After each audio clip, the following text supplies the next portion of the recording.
Yo,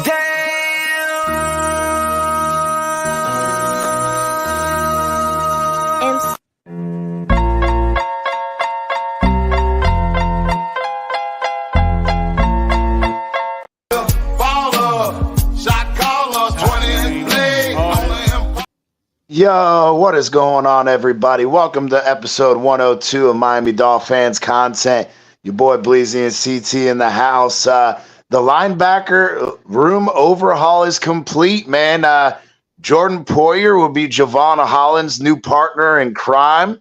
And yeah, man, we got a lot to talk about. For those of y'all watching on Twitter, Twitch, and all that, come on over to YouTube, smash that like button, subscribe if you haven't, hit that notification bell. Just like today, another impromptu show brought to you guys. We want to talk about, again, more of the free agency pickups, acquisitions, some of the losses, how this affects our draft, the complexion of our draft coming up. Let's get it. What's going on, Bleezy? What up, man? What up? You know, another interesting day. We talked about it. We said today could get crazy, and hey, it got crazy in our favor, is what I'm thinking right now. So we're going to talk about it. We're going to talk about it. Yeah, man. And I think that, again, I mean, I still don't know where we're coming up with the money for this shit. I love the signing of Jordan Poyer. I do think that he's a good addition to the secondary. I haven't seen any details of the contract, what it's supposed to be, how much base salary is, and all that. But I'd be interesting to see what it is. We signed Shaq Lawson from the Bucks, outside linebacker / defensive end. So at least we're getting some help on the pass rush side until Bradley Chubb or Jalen Phillips can come back. Maybe you guys will listen to CT here and there. Bleezy was telling me he's heard reports that they're not going to be back till November. I originally said 5 months ago, probably week 8 to week 12. Would put him at the end of October, sometime in November. That's a realistic time frame. Can anybody beat that? Probably. Can they take even longer than that? Probably. Everybody's different. But yeah, at least Chris Greer and Mike McDaniel are willing to acknowledge the possibility that it's going to be quite some time before they can get these guys back. So the signing is absolutely awesome. Great signing as far as, you know, the monies we're paying him, the production we can get out of him, having another solid rotational guy. Yeah, man, I like the signings. What do you think, Bleezy? No, I'm digging it, man. It seems like it's all kind of coming together, you know. Yesterday was kind of crazy. But as of now, we have Jonnu, tight end, Brewer, center, okay, Brooks, linebacker,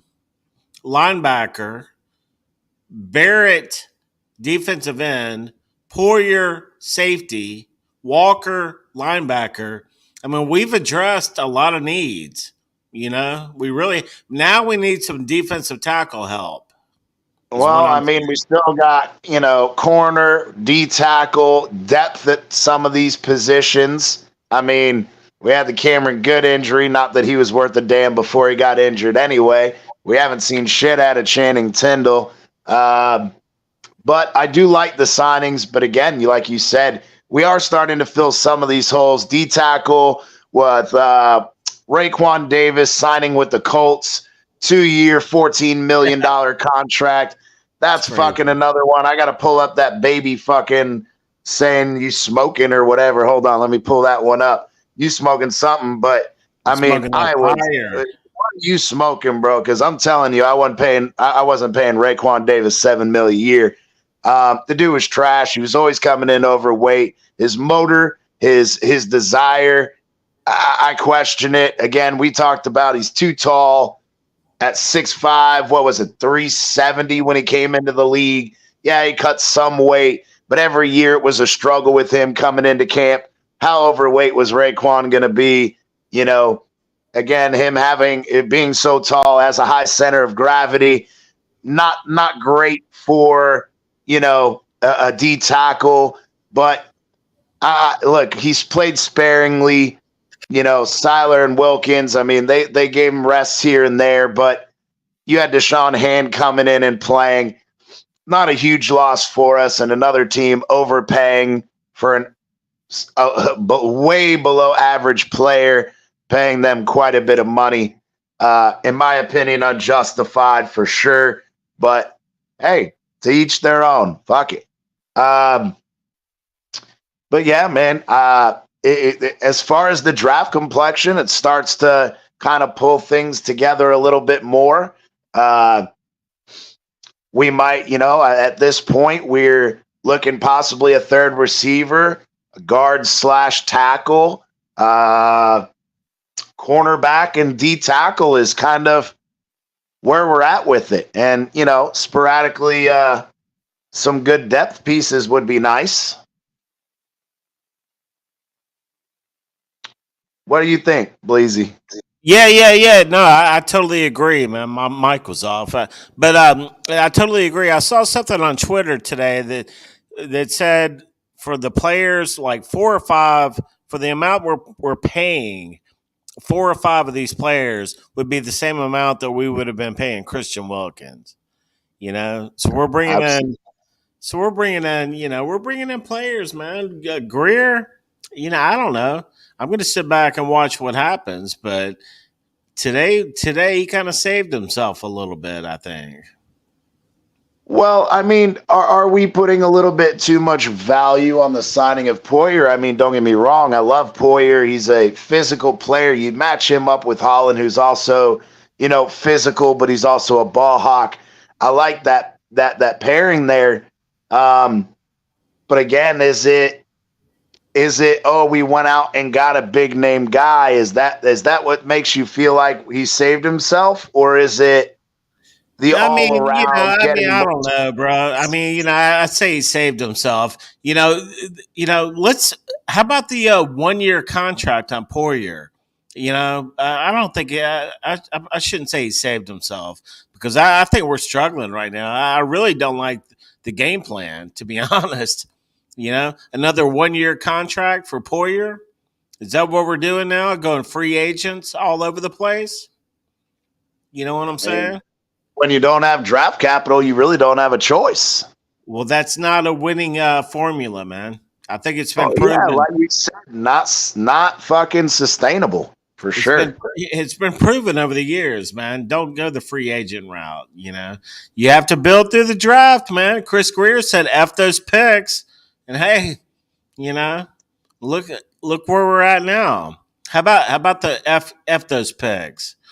Now all of our players are bouncing out. I think we could have kept Van Ginkel, man. The more I think about that, I think he wanted the fuck out of here, man. He said, "Send me back to fucking the Midwest." Yeah, man, that's no bueno. I mean, I don't know, bro. You don't build a team through free agency, man. You just don't do it, dude. Nah, you got to build through the draft, and then you supplement through free agency as you need. Right. And work it that way. But, in all reality, I mean, when you tell yourself, you think back, how many times have we done this? I like the signings of the linebackers, but, you look historically, we went with Carlos Dansby and what's his name? Danielle Ellerby and Carlos Dansby, we signed them they were supposed to come in and immediately change the complexion of that linebacker room. That didn't work out the way we hoped. We did it when Flo got here. We brought in Kyle Van Noy and all the other guys, hoping that would kind of change things. That didn't work out. The question is if it doesn't work out again, and you got Poyer on a 1-year deal, say he doesn't work. I mean, obviously he may play well, but are you going to be able to afford to re-sign him next year? Then you're really fucking screwed. Yeah, that's what I'm saying. I don't know, man. I think it's a tricky situation to go the free agent route like we're doing. Now, the thing is now that we've gotten some of these guys, I would love to see some of the draft pundits and people who follow college football and a lot of these prospects. Um, we addressed center, we addressed linebacker. I mean, fuck, we revamped, other than David Long Jr., we essentially revamped that entire fucking starting lineup. We took care of Poyer. I mean, like I said, you got cornerback opposite Ramsey. We re-signed Needham. You have Kohu if you want to play them in the slot. Needham can play boundary, but he's still more of a slot guy. D tackle, wide receiver 3, another guard or tackle. What else would you be looking for? Defensive tackle right now is what I'm saying. So you think that round 1, 21st pick, we got to be going after one of the elite D tackles if they happen to fall to us? Now that we've lost Wilkins and Raekwon, yeah. Give me a D tackle at that first pick. The question is what prospects are going to be out there at the 21st pick? And from what I heard from some of the draft people is there are 2 or 3 good prospects, but they're probably not going to make it to 21. And the ones that may fall to us, they're that large gap between first tier and second tier. Well, something tells me that Chris Greer is well aware that we need a defensive tackle. You know what I'm saying? Well, one would think, but and so I don't know if we may go free agent there. You know, we may go free agent back there. Might happen. Defensive tackle. Who is left and at what value? Well, that's what I'm saying. You know, what? Let me go ahead and do that while we're talking. What's that? I said, let me Google that while you're talking. Let me go ahead and check out remaining free agent. I'm going to pull something up. I'm going to pull this up myself about. Let me see if I can maybe share on this real quick. Hang on. All right. Check this out. I clipped this and put it on Twitter earlier today. I think this is a great clip, and I'm going to see if I can share it real quick. You ready? Yep, go ahead. All right. Peep this.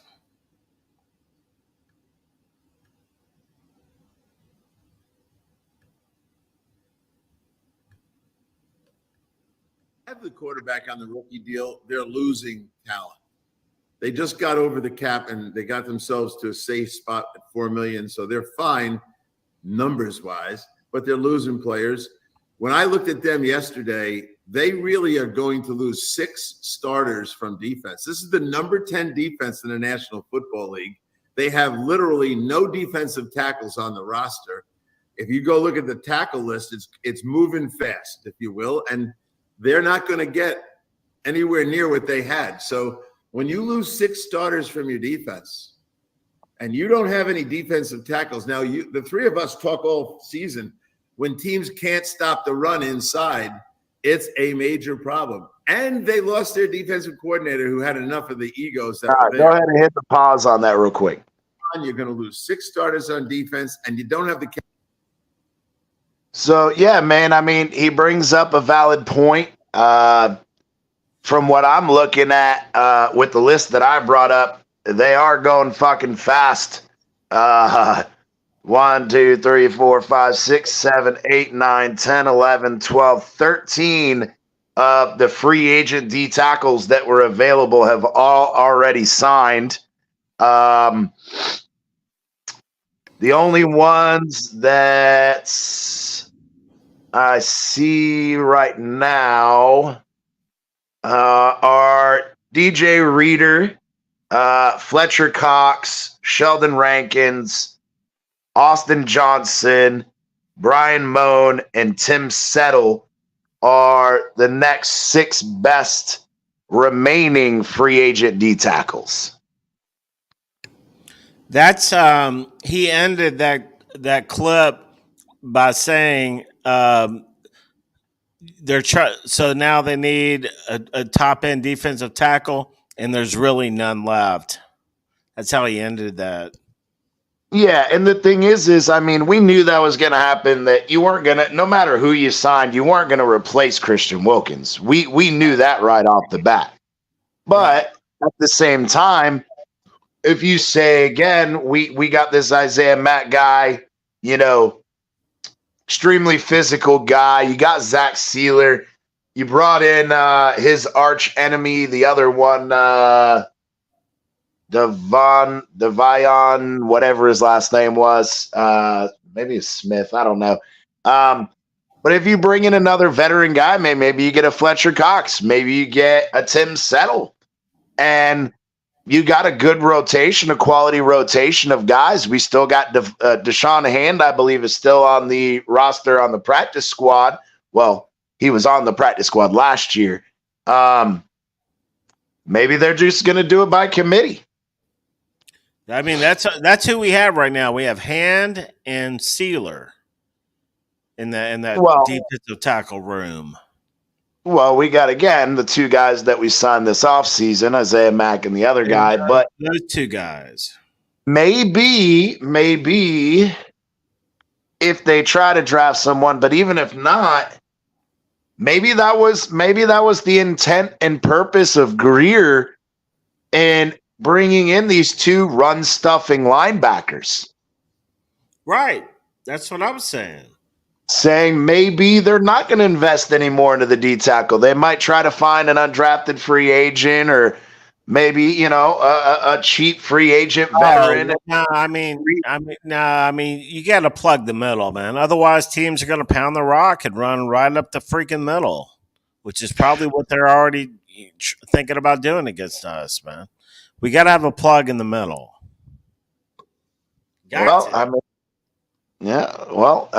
Other than Seiler, I mean, you really don't have a big fucking plug kind of guy. And there's none left. That's why we got to go that first pick. I mean, if this is what we're going to do, that first pick needs to be a defensive tackle. I mean, it's almost a no-brainer. We may even need to move up. If they're thinking all the good DTs are going to be gone, I mean, even though we don't have shit for capital, I don't know, dude. The more I think about this, after what's gone down the past couple of days, man, we're sitting in the middle of a shit show. A lot of people are saying, "Are we doing a reset?" We're in a soft reset right now. I think that's what Dudley Do-Wrong said. We're in a soft reset. I'm like, what the fuck are you talking about? A soft reset.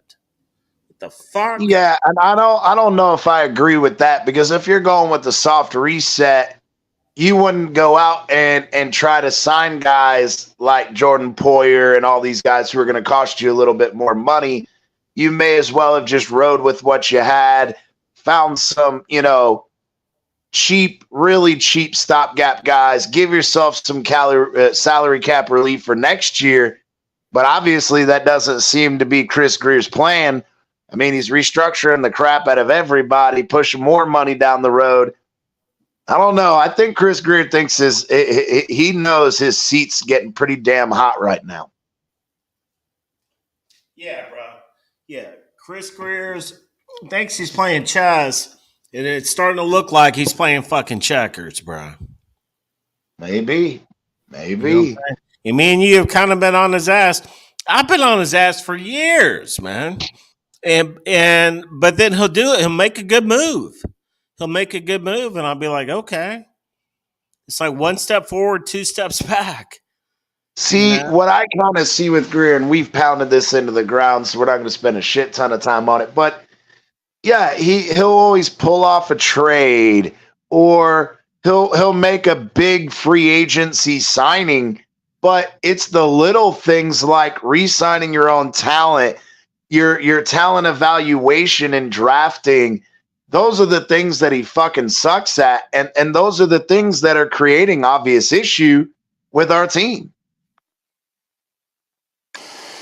And It sells you just enough hope of, hey, we signed a big guy, or oh, look at this guy I traded for. But in reality, it ain't shit because, yeah, it may work somewhat this year, but what are you doing long term? And that's something that really pissed me off. And I've said this since he took over, when him and Mike McDaniel, even with Flores, he talked about wanting to build a sustained winner. And yes, we've had what? 4 winning seasons in a row, 2 playoff appearances in a row, which is great. But what is the long-term answer? And people used to bitch about being in mediocrity at 8-8. Are you going to be stuck in mediocrity of getting to the playoffs and losing in the first round every fucking year? Then what? that's where we're at right now. Well, obviously, given the circumstances, we've talked about it. Even the clip you just played, you lose 6 defensive starters. You sign Poyer, you sign the 2 linebackers, and you sign Shaq Barrett. So you replace 4 starters but lose 6. Now what are you going to do? That's a net loss, obviously. Good point. So obviously we're not trending in the right direction as far as that's concerned. I mean, granted, free agency's not over, the draft isn't done, training camp's not here, but it is kind of fucking concerning. Our boy Tyree could pull us out of the hole. I bet he's probably out there maybe recruiting some people or something.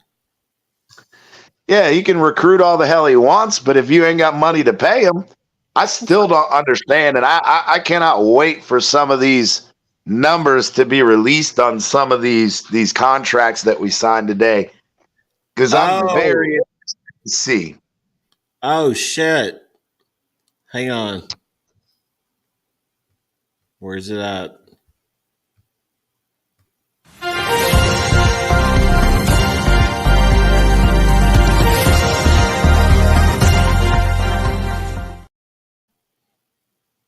Miami Dolphins signed Salvon Ahmed to a 1-year deal, bringing him back for the 5th season. Woof. Oh, Salvon man, I know fucking Ahmed. Green Rat's going to be excited about that, bringing Ahmed back. Ahmed is back, baby. I mean, I'm not against it. I'm not against it, but damn. I mean, I guess, again, well, you guys can kiss goodbye the whole, running back, Derrick Henry. Todd was talking about bringing in Aaron Jones and shit. No, Aaron Jones or Derrick Henry. Obviously, that's not going to happen. Mm-mm. Well, I mean, again, maybe. And there's talk about Barrios coming back. Have you heard any of that talk? I have not heard anything on Barrios. I did just see, though, one article gave an update. We signed Shaq Barrett to a 1-year, $9 million deal. Again, another 1-year deal, CT. Where in the fuck are we getting this money from? This is what I'm trying to get at. Yeah. Where are we getting this money from? Because the 1-year deals, you can't give them a signing bonus and stretch it out the length of the contract, because the length of the contract is 1 year. Right. So what are you doing? According to no, they still haven't given any parameters. Oh, okay. It says, according to Marcel Louis Jacques of ESPN, the Dolphins' 1-year deal with Jordan Poyer is worth only $2 million. Yeah.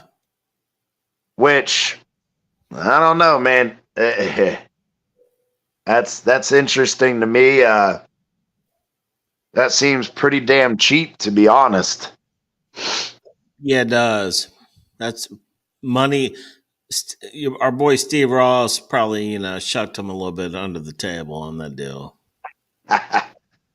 I mean, Yeah. hey, you don't know. I mean, we wanted to fucking bring him in 2 years ago, and he Well, that's decided what to. people are saying. Yeah, but I heard that earlier. They said that he's been wanting to be here, and so basically, what about 2 million? And so it is crazy. But how old is he? Trying to see. He's got a couple. He He's turns still got a 30, couple good years, huh? he turns 33 on April 25th. 33. I didn't know he's that old. You Yeah, know, but I mean, you still got to remember. I mean, to be honest, he only signed what, a 2 year, like 12 and a half, $13 million contract to stay with Buffalo a couple years ago. Um, he said, he hinted before at his desire to play in sunny South Florida. I don't know if he's from here or any of that, but I mean, I don't know, man. It says more information regarding the contract numbers for Poyer's 1 year deal will be provided after the team has made the signing public and releases those numbers. So, I mean, I guess sources are saying that it's only 2 mil, but do you think right? Do you think we're losing Deshaun Elliott? oh You think yeah, Deshaun's gone. With the signing of Poyer, yeah, we're not trying to right, re-sign Deshaun Elliott. No. right. He's gone. And I think That's he was fine. gone regardless. I really do think that Another one Deshaun year deal by Greer. That's how your one deal works out, folks. You get Deshaun Elliott for a year, and he's fucking gone. yeah, but the thing is I think he was a Vic Fangio fucking boy anyway. So you know what I mean? Like he may end up in Philly. There were rumors at the beginning of the offseason when Fangio left that Deshaun Elliott was interested in following him to Philly. But like I said, I don't give a shit, to be honest. Yeah, no, it really don't matter, man. I'm trying to see what else is going. Jameis Winston, 1 year deal to become the Browns' backup quarterback. Four Have fun million, with I mean, I don't four, know. You might end up playing though. 4 million guaranteed. They kicked Flacco right out the fucking door. That's crazy. He's gonna back up Deshaun Watson.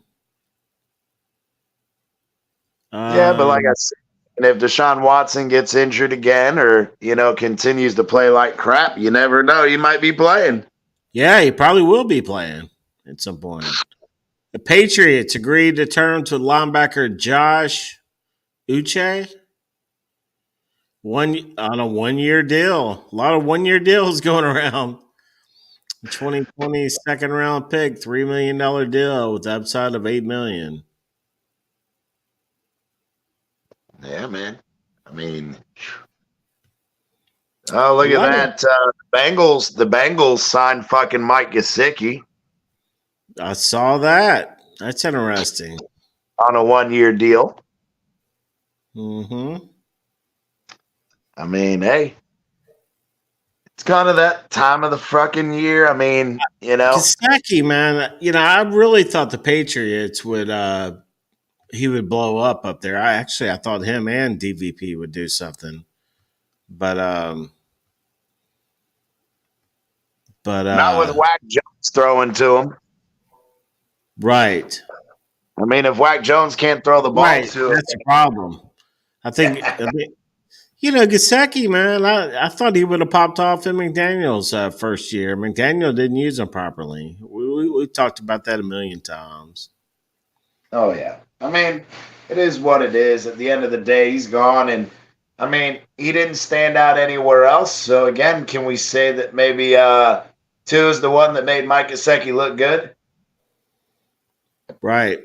Ryan Fitzpatrick is the one that made Gesicki look good. They had a little connection going on.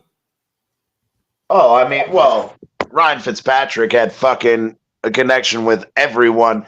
I mean, he was the one. What was his name? Preston Williams. When Preston Williams was balling out, it was freaking Ryan Fitzpatrick.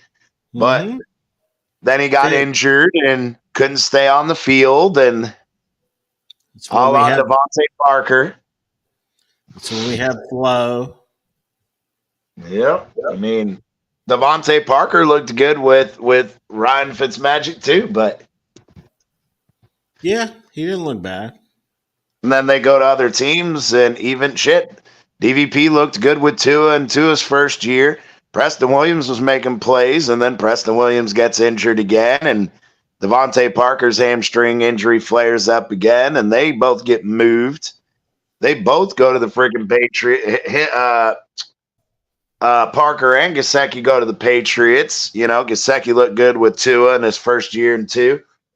And they go somewhere else. And Devontae Parker agrees to deal with Eagles.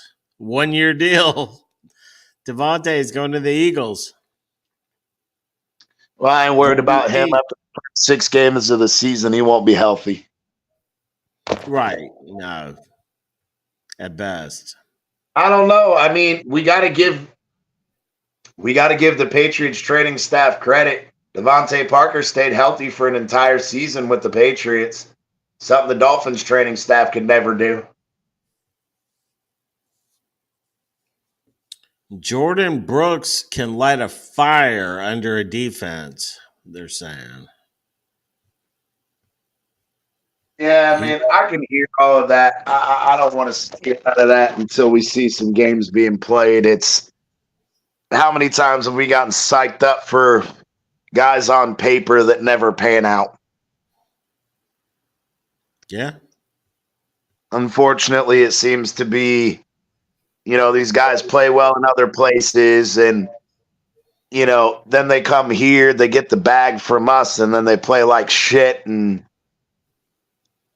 I don't know, man. I mean, again, you know, we talk about plenty of players who go to other teams, and some of them do well, and then others just flat out suck there too. So it's kind of a hit and miss in that. So That's, I don't know. I mean, that I want to say that's why you hit on the draft, but we did hit on the draft. That's why all these players just got big contracts. You know what I'm saying? If we didn't hit on them, they wouldn't be getting paid right now. Well, to be honest, I think that, again, Robert Hunt, as great as he was, got largely overpaid. Again, Raekwon Davis got largely overpaid. How much of that is a lack of quality players at their positions and teams paying absurd amounts of money just to get an average player, right? But make sure that they actually get an average player. They have the money, so they're throwing it out there, right? Yeah, and I mean, I get it. My thing is, and I've always been of the adage, and we've talked about it thousands of times, is you don't need a superstar at every position. You just have to have somebody who can get the job done and do it correctly. So my thing is are you going to overpay an average guy? Nah, I'm good. Right. If you're that desperate for an average player, not sure how that's going to work out for you long term, as we've said repeatedly. So, well, at least we know we're not sitting back. I mean, talking about a soft reset. I don't think Greer is thinking about a soft reset right now. We're trying to. I think we're trying to win. Is what I believe. Oh, absolutely. I mean, you can have a soft reset and still try to win. The issue is if it's a soft reset, a hard reset is you shipping off all your high, price guys and starting from scratch. The soft reset is, all right, we're going to keep our young core. We're going to add a bunch of cheap options so that we could try to save money. But again, you pay Shaq Barrett $9 million a year.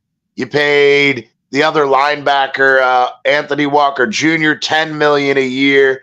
You paid the other guy what? It was 2 years, $21 million. So that's what 11 and a half? No, 10 and a half a year. So I don't know, man. It's crazy. I'm still not sure where in the hell we're getting this money from or how these deals are being, brought about, especially when a lot of them are 1-year deals. You can't spread the signing bonus out over multiple years and all that. So I think it would be hard pressed to say that you're on a soft reset. I think that, again, Chris Greer is all in, but knows that he's got to do it in a way that if he does fucking end up getting fired, that he can't leave the fucking Dolphins organization in shambles, because that's going to be his legacy, just like it was with Dennis Hickey and Mike Tannenbaum, of getting fired and leaving the fucking Dolphins organization in a fucking heap of shit. A la Bill Parcells. I mean, that's another one. So it's crazy for me. Yeah, it's crazy for sure, man. That's what I was saying. I was like, are we in a soft reset? And all of a sudden, Poyer and Shaq Barrett. I'm like, damn, okay. Yeah, I mean, it's shocking to me that Poyer would accept $2 million. I mean, it just came off of right low 2-year, $12.5 million. So he's what, $6.25 million a year, and now he's willing to take $2 million just to come play here. age. That's what they say. That I heard that guy Pat Kerwin say that a lot of teams will not even sign a guy under 30 years old. Straight up. I can guarantee you that every single fucking team in the NFL has multiple 30-year-old players or older. And then he did back it up with like 12 30 plus players signed on the first day.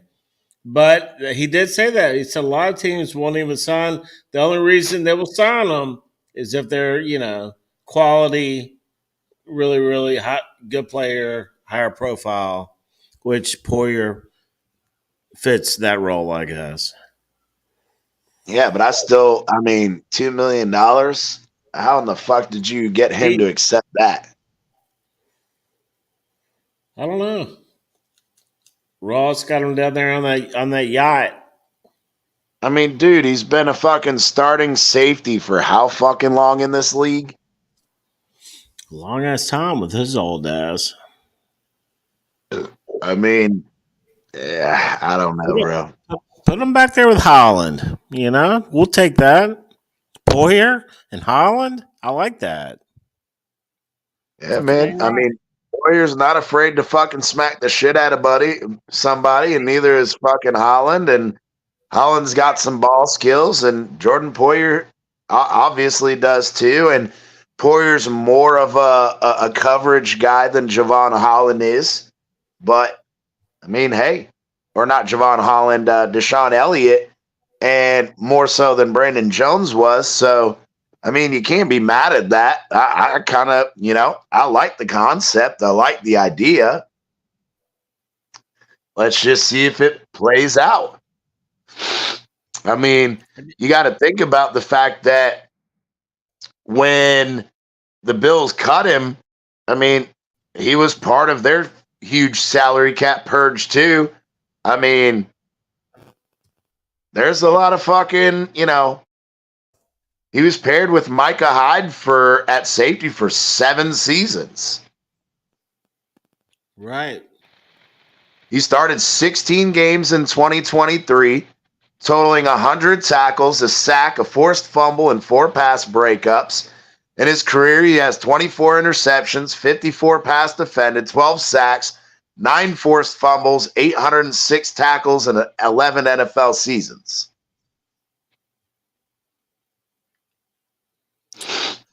That's pretty fucking impressive for, soon to be 33-year-old guy? He's friends with Tua. I'm seeing here. Oh, really? Where are you seeing that at? On Twitter, Josh Poyer, he went to his birthday party. Really? That's interesting. Yeah. Huh. I haven't heard that one. Should I play this? You want to play this video? I mean, yeah, man. The thing On is, Twitter, if it's a right? longer, yeah, if it's a like longer one, though, hey, if it's a longer it's- one, let me finish, God damn it. If it's a longer one, just every 10 or 15 seconds, stop it. We'll make a comment on it or whatever, and then we'll play the rest of it. Hi, check it out.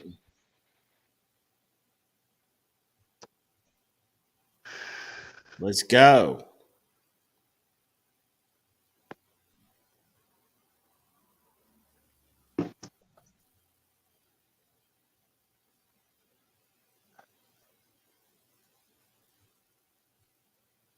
Big weekend this weekend. Shout out to my dog Tua. A lot of Bills fans will like that. I am friends with Tua. I'm going to his birthday party this weekend. I am excited about that. Tua will be turning. It's crazy. He'll be turning 25. Young boy, young baller, man. Now excited to go over there and see some of the guys that I've known for quite a while. Haven't seen in a while, but yeah, Tua and I met. I want to say not last year, but the off season before. I went out to a golf course that he was a member at. Somebody had mentioned he was a member at. I can't remember what the course was. So I hit him up on Instagram. Was like, "Yo, you ever need someone to golf with? Let's go play." So shoot, we went and played. Shoot, that off season we probably played like 10 rounds together. Last off season, probably about the same. Played a bunch of rounds together. So he came to my golf event at the end of last off season. Really good dude, man.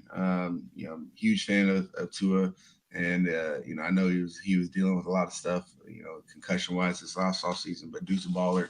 Got a lot of respect for him and his craft. And so shout out to you, Tua. Happy birthday, brother. I'll be there with my wife at your birthday party Saturday night. I don't know who else will be there. Maybe we'll get I'll have to. I don't know. It'd be crazy to go to stay in the East and go come down here to South Florida now. So I might have to put my best suit on, put a nice little tie on. I know Mike McDaniels will be in there. Mike McDaniels and I went to go back to Cleveland. He probably don't even remember me on that team. But I remember he was the quarterback's coach, I think. We were playing, I want to say it was the Ravens, and they had a trick play with Johnny Manziel where Johnny would pretend like he was coming off the field. And he stood on the sideline, and somebody snapped the running back the ball, and Johnny just takes off down the sideline. It catches like a 40-yard bomb down the sideline. I remember Mike McDaniel sitting on. They had him on the TV with his play sheet over his face. It's almost over. Hang on, let it go. It's almost he's over. Calling to play, and then he puts his sheet down, and he tells Johnny to go when the ball snaps. That was one of my memories of him.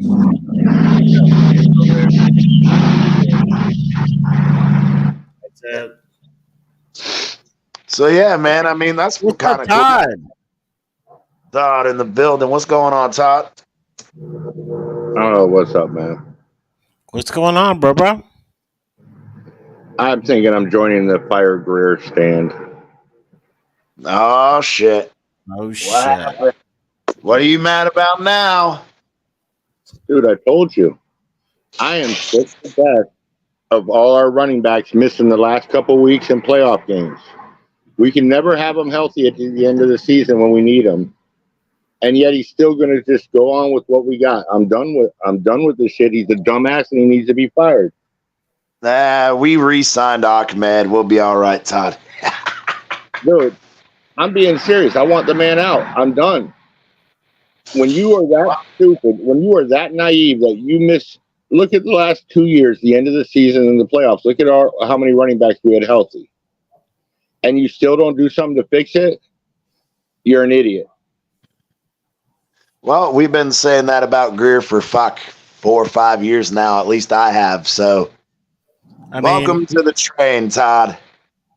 Todd, what are your thoughts on all these 1 and 2 year deals?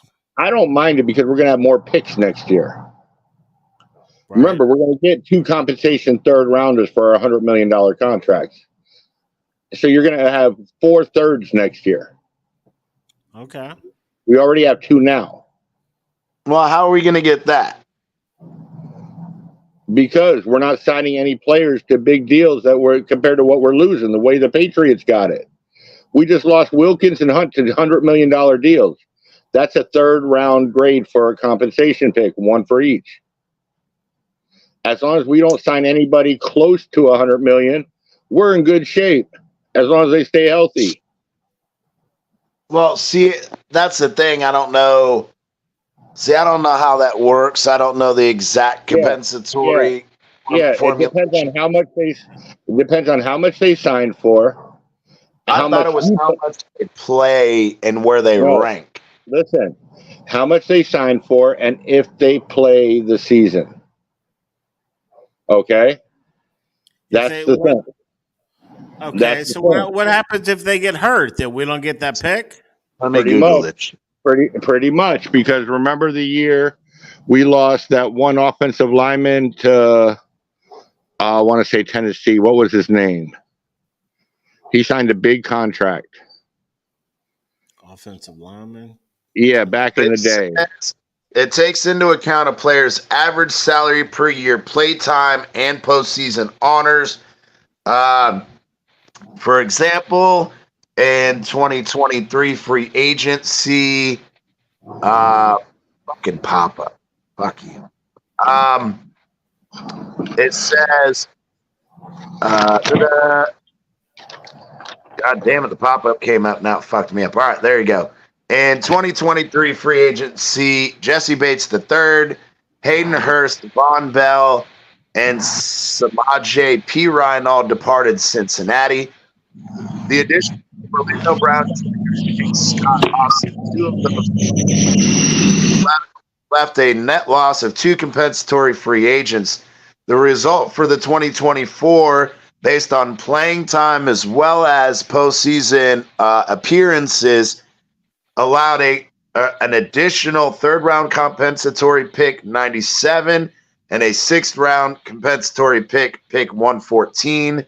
What was corrected for the Bengals? Yeah, that doesn't fucking make sense. Now it's saying that it was updated to 2 6th-round picks on Monday. The NFL shared that they discovered an error based on the honors in the calculation. This resulted in one of the 6th-round picks turning into a 3rd-round pick. In 2023, Jesse Bates III was voted the All-NFL team by the Pro Football Writers of America and also received an AP All-Pro honors. So the updated compensatory picks, they will get pick number 97 and pick 114 in the 6th round. Well, that doesn't fucking really explain that well, but okay. We looked it up already. They both fall under the 1st round pick or 3rd round pick. 3rd round, yeah. So that'll give us 4 3rd round picks, plus a 1st, plus a 2nd, a 4th, a 5th, and a 6th, and a 7th. So Todd, you would have 11 picks. Todd, do you think we're in a soft reset? I would have to say yeah. Yeah. Now my question would be, what would you consider a soft reset? Like being reset. So for example, we know that a hard reset is you purge all of your high fucking cap guys and you start from scratch, right? No, you're wrong. If we were in a hard reset, we would be trading Jason Phillips, even though he's still on a rookie deal, to get picks. We'd be trading Devon Holland to get picks, even though they're still on rookie deal. Right. See, but I would see, but it wouldn't that, but I would consider that more of a rebuild rebuild than a hard reset. I think there's a difference between a reset and a rebuild. That's kind of where I think that's where I was trying to say. Maybe you have to explain what your opinion of a reset is, because I think differing opinions on what that may be. Trying to get back down to your cap and get your core players signed. Well, knowing that's the case. Knowing you can't afford a couple of other ones. Right. Yeah, see, I don't know, and I guess that's where I don't call Christian Wilkins a core player, only because he's 29 years old. Your core players you want around for the next 5-6 years. That would be your I can agree with that. We got the best out of Wilkins. We got the best years out of him for sure. I agree, but what I was saying is, for me, in my opinion, a soft reset is more of, you would say, we're going to sign low cap guys to try to reduce next year's salary cap so you have more room to wiggle next year versus this year. But obviously, you still maintain what you can of your core players. But that's not necessarily the case when you go out and sign Shaq Barrett to a $9 million deal. You sign Walker Jr. to what was it? Those are your okay. What happens when you get a rookie quarterback? What do you usually have at quarterback with them? What do you mean? You got a short time window to use. No, what I'm saying though, in the old days, what did you have when you had a rookie quarterback? You had a bridge quarterback. These are your bridge players. Shaq is a bridge player until Jalen Phillips gets back with the Chubb. And I agree, but my thing is that bridge player, if you're in a soft reset, you're not paying a guy $9 million a year to be a bridge player. You would go out and find he's not a $9 million player this year. He's only going to get $9 million unless he gets his incentives. If our players come back, he might not make the incentives. See, but the thing is we don't know the exact fucking terms of those incentives because we've talked about this. So I brought up the NFL article about expected incentives and unexpected incentives. The unexpected incentives do not count against the salary cap until the next year if he reaches those incentives. However, if they're expected incentives, then it counts this year against the salary cap. So let's not make the decision until we find out. Well, I understand, but all I'm trying to say is you would think that you would want to sign the lower cap guys if you're in a fucking soft reset. I don't agree. You're still trying to win. A soft reset, you're still trying to win because guess what? Buffalo's in the same boat we are. They've gotten rid of a lot. Yep. Yeah, but the thing is Greer's on the fucking hot seat and he knows he's on the hot seat. Right. That's why he's trying to keep some talent in here that he can still win. But the thing is I wouldn't consider this a soft reset if he's still willing to pay, again, $10 million to this linebacker, $12 million to this linebacker, $9 million to this edge guy who's a bridge player. Hold up. First off, it's 8.6 to one linebacker. We don't know what the 1 year contract to the other linebacker. Then you turn around and you don't know what the contract details are to this edge player. But we did find out what the contract is to Poyer. Well, no, we didn't. According to Jacques it's $2 million according to Jacques, but it says, according to sources, it does say when the actual numbers are released, once the Miami Dolphins have officially announced his signing, we will know the details of said contract. He got a 1 year, $2 million deal because he was getting paid from Buffalo still, and he wants to stick it to him. Well, maybe that's the truth, but I still He's still going to make $6.5 million Buffalo. I know why we didn't sign ABG and we didn't even try. Why is that? Big O on the show today. Did you hear him? Nah, I don't. Bro, I'd fucking work. I ain't got time for all that shit. No. This is up your alley, CT. What's that? Mr. ABG has a Liz Frank injury. Don't tell me he didn't want to come back because of the Dolphins' fucking training staff. Nope. He has a Liz Frank injury, and he's not going to be ready to play maybe up till the season, and they don't know how good he's going to be on that foot because he's 29 years old. I don't know if I agree with that. And the fact that he's going home because he lives up there. Yeah. Now, again, I can understand that part, but I would more expect that in that situation. I get it. I understand their concern about the Liz Frank, but again, it depends on a lot of mitigating factors, but I really don't see in that situation. Now, if I was AVG, would be more concerned about, let me go to a team that has a competent fucking training staff who could get me back on the field correctly. Our training staff got rated an A+. It got the second highest, but the thing is, and this is what I said last night when you weren't on the show, Todd, is with all due respect to players, just because they make you feel good or they sound like they know what they're talking about doesn't mean they actually do. Those are two different things. Well, you know, the way I look at it is we've had enough injuries of players going down, and it seems like when they do come back, there's not that reoccurring with the same injury except for old age, like soft tissue.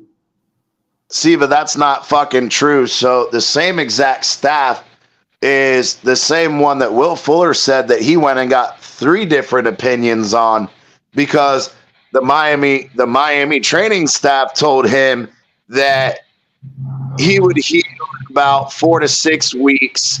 Then he said went to another one, some nerve issues, and that it would take him 2 or 3 months. And then within that 2 or 3 month time frame, when he felt like he wasn't getting any better, he got a third opinion. And now all of a sudden he was out the rest of the year. So we can talk about how is it that Devontae Parker goes to New England with his reoccurring quote unquote soft tissue hamstring injuries, but the Patriots training staff had no problem in offseason training program getting him right and him being able to play a full season. So, I mean, obviously other than the concussion, but the hamstring was never an issue.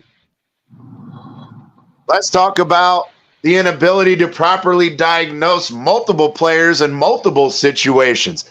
Let's talk about fucking, what's his name, the cornerback, Byron Jones. They told us he was going to be back 2 months before the beginning of the season. Then that went, oh, he'll be ready for the regular season. That went, oh, he'll be ready for week 10.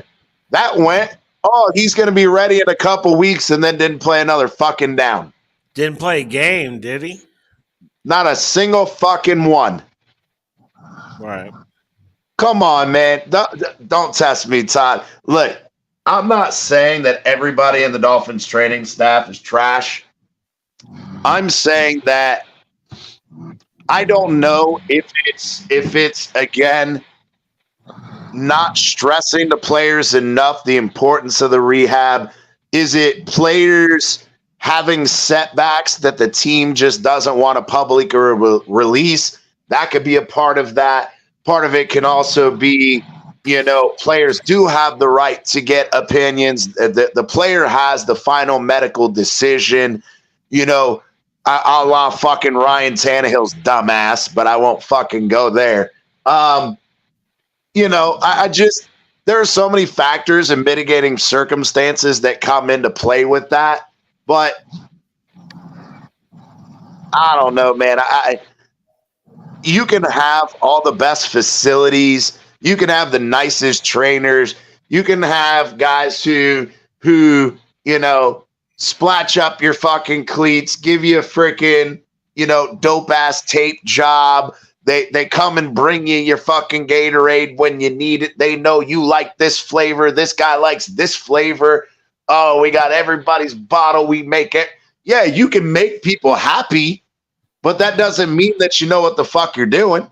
Okay, well, let me ask you this. Does it show anything that Ramsey came back early? So, in that, I've made this point before. I do think, just like I spoke about the Jalen Phillips, Nick Needham, Brandon Jones, Bradley Chubb situation, every fucking body heals different. Every human feels different. Just like I said, everybody was talking about, Brandon Jones is going to be out 10 months because he had the Achilles, right? Mm-hmm. Okay. Guess what? That was Nick Needham, wasn't it? Oh, sorry, it was Needham. You're right. Sorry, it was Needham. It was 10 months. Needham will be back in 10 months. Damn, you're a sorry doctor. You can't even remember their names. And there's so many fucking... The funny thing is the reason I can is there's so many fucking injuries on the Dolphins. That's a fucking problem with their training staff, not me, buddy. Anyway, but Nick Needham, it was, everybody talked about, the average is 10 months. The average is 10 months. Yes, the average. But at the same time, that average doesn't include, and I fucking spewed this from Tua, 5 years ago. There's a difference between being physically healthy and being in football shape. Right. Those are two different fucking things. Guess what? It took Nick Needham 14 months to get back on the playing field. Hey, let me ask you a question now. I got one for you, CT. When do you think Jalen Phillips is going to be back? So I've made this proclamation again 5 months ago. Right when he got fucking injured. I think I don't know him particularly because, again, some people can heal a little bit faster. Some people take a little bit longer. He's young enough that I think that he can make an accelerated recovery. Now, is it a Aaron Rodgers thing where people think that he's going to be back in 3-4 months and ready for the beginning of the season? Absolutely fucking not. Okay. Did you see what he did? Did you see what he just did? No, but we can go into that in a second. Let me finish this real quick. But there's a difference between the demands on a quarterback's Achilles versus the demand on a fucking DN's Achilles when you're fucking going up against big ass fucking no linemen, right? Okay. I've said I think an estimated time frame between week 8 and week 12 is where I would set it at the moment. I see his recovery. Obviously, I could talk about that, but my initial estimation would be between week 8 and week 12, and it would be very similar. They're saying right now similar for Bradley Chubb as well. No, they're saying right now that he's going to be no later than probably week 3.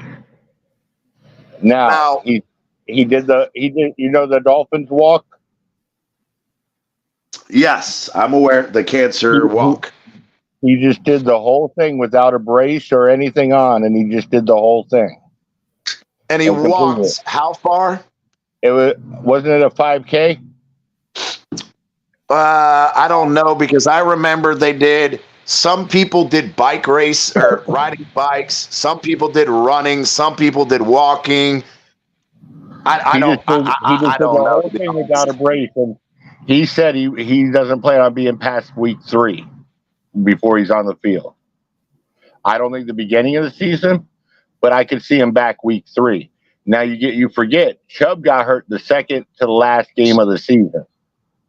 he's not going to be back for a while. I admit to that one. Right. The thing is, and I can agree with that. Like I said, the only reason I'm giving that week 8, week 12 return period. Now, again, like I said, can he beat that by a month?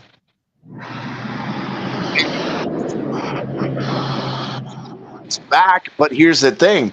Think about this, and this is something I was trying to say in regards to the Nick Needham and Brandon Jones thing, right?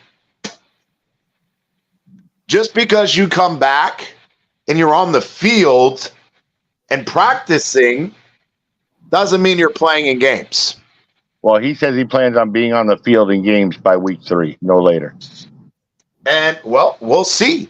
We'll see, because we also heard the same shit when we were told that Brandon Jones was going to be back in week 4 to week 6, and he didn't play till week 10. And in week 10, when he did play, he played kind of caca. And again, you're just getting back into the flow of the game.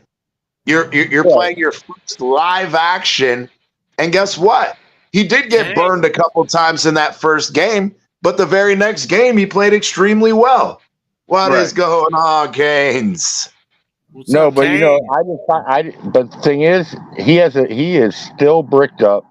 He is still working his ass off. He said he's taking no vacation this offseason. He's going to be ready.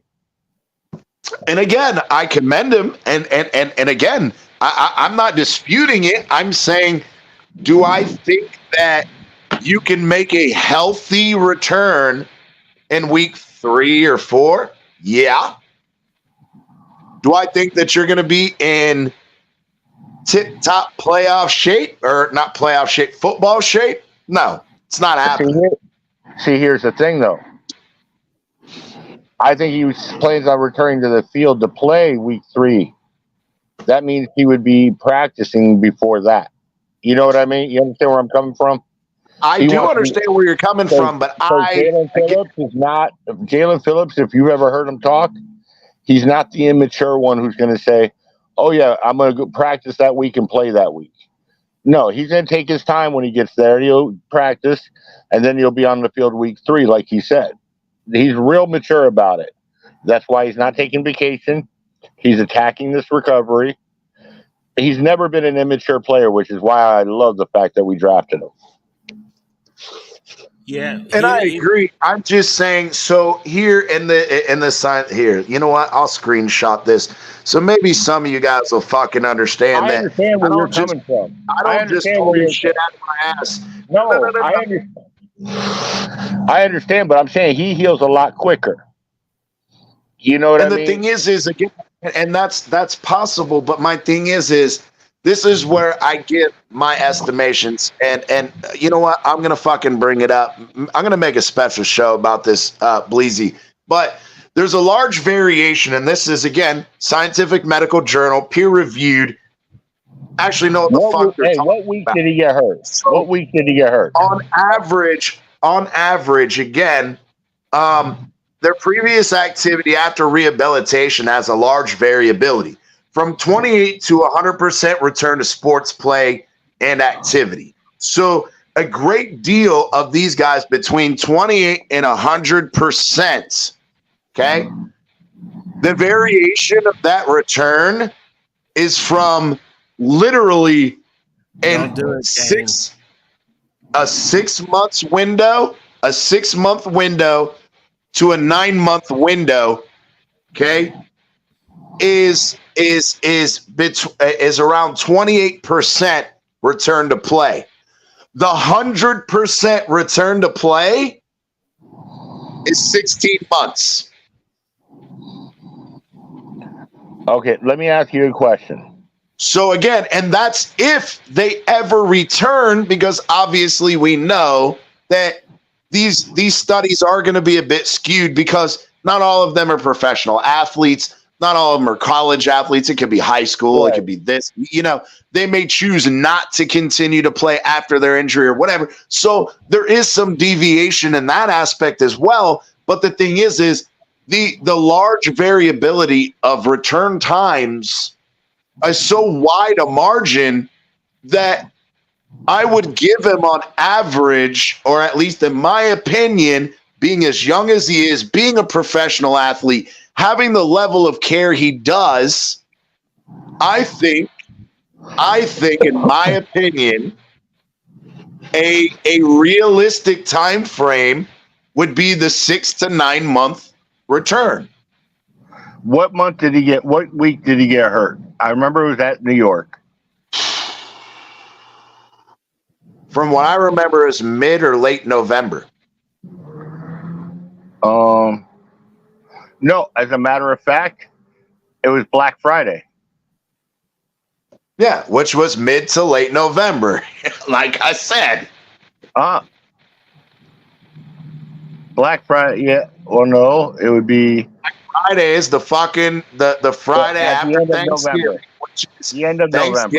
It's the fucking the third weekend of November. Yeah, the end of it, basically. You know what I mean? So look, hey, I can remember shit. So fuck you, Todd.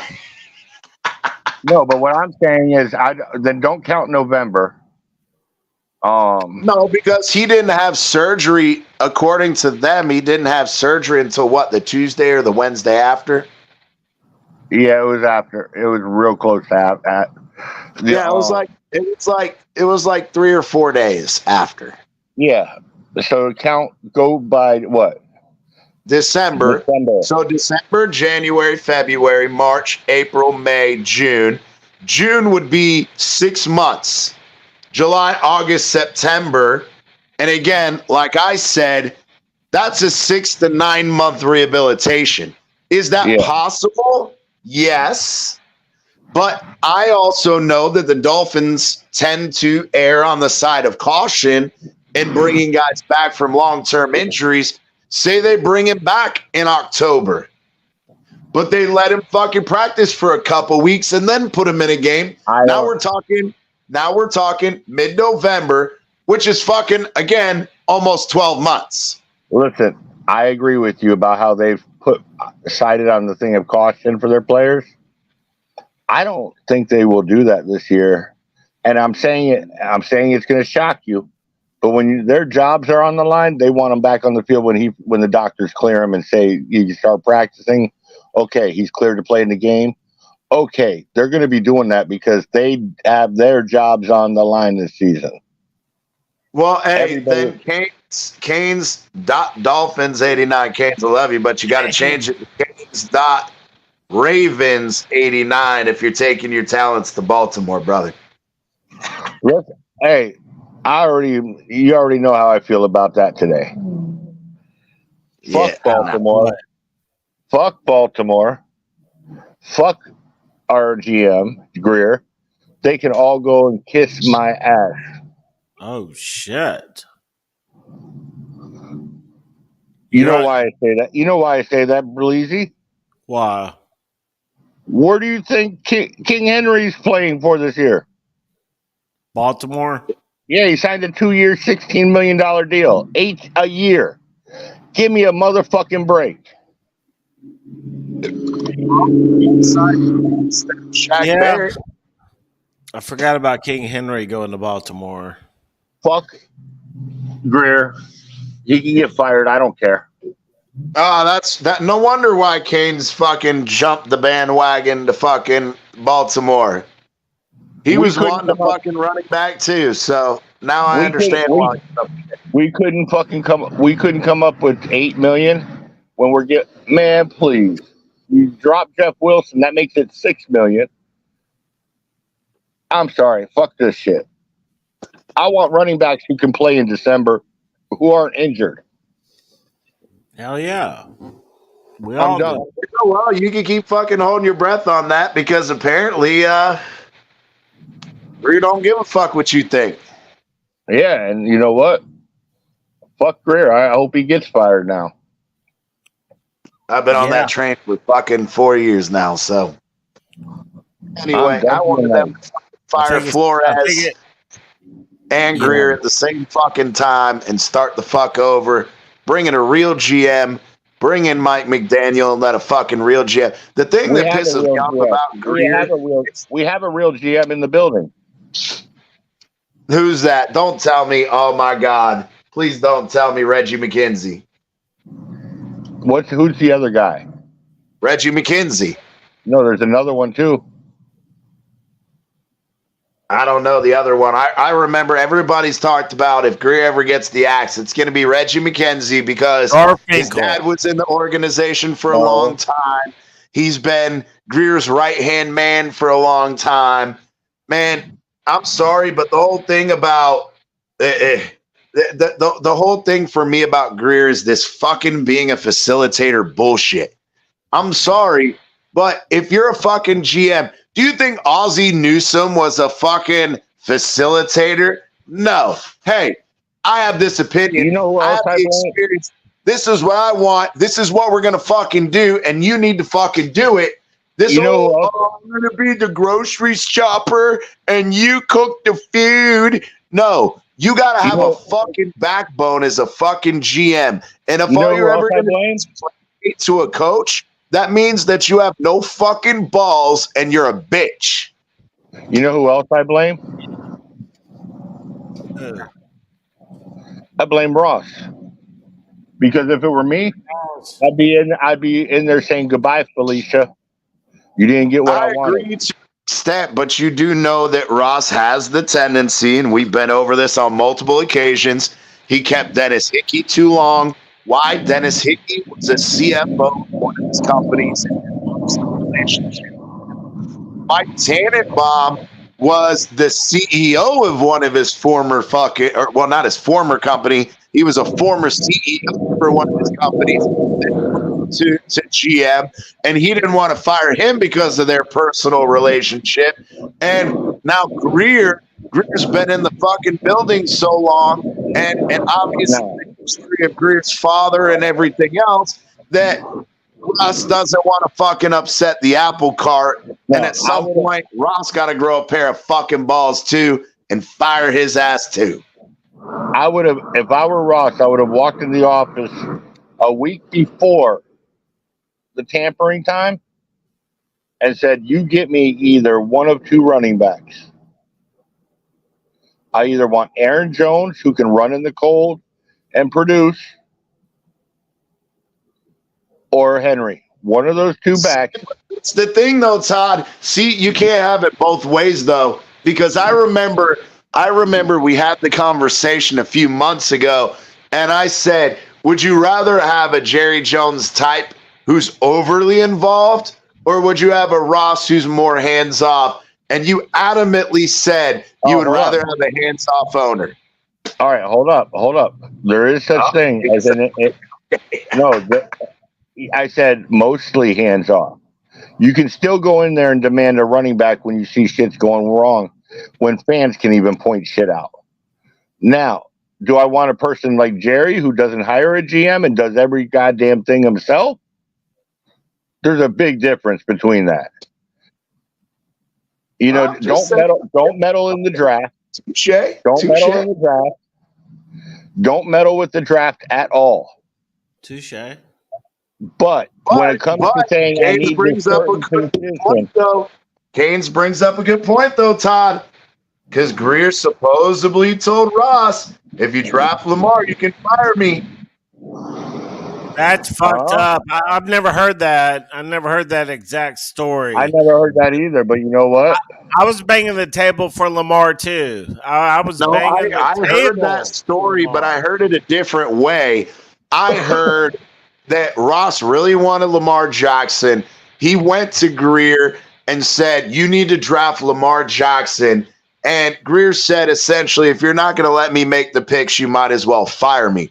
I don't know if it was him, specifically saying, if you draft Lamar, you can fire me.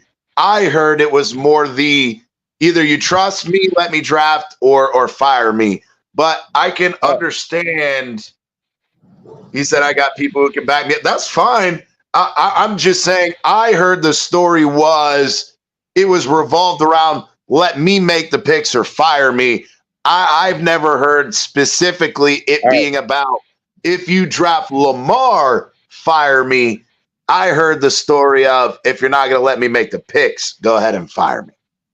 All right, here's the deal. You heard what I said. Hands off the draft. Because I'm sorry, Ross is a businessman. He doesn't know every damn college athlete.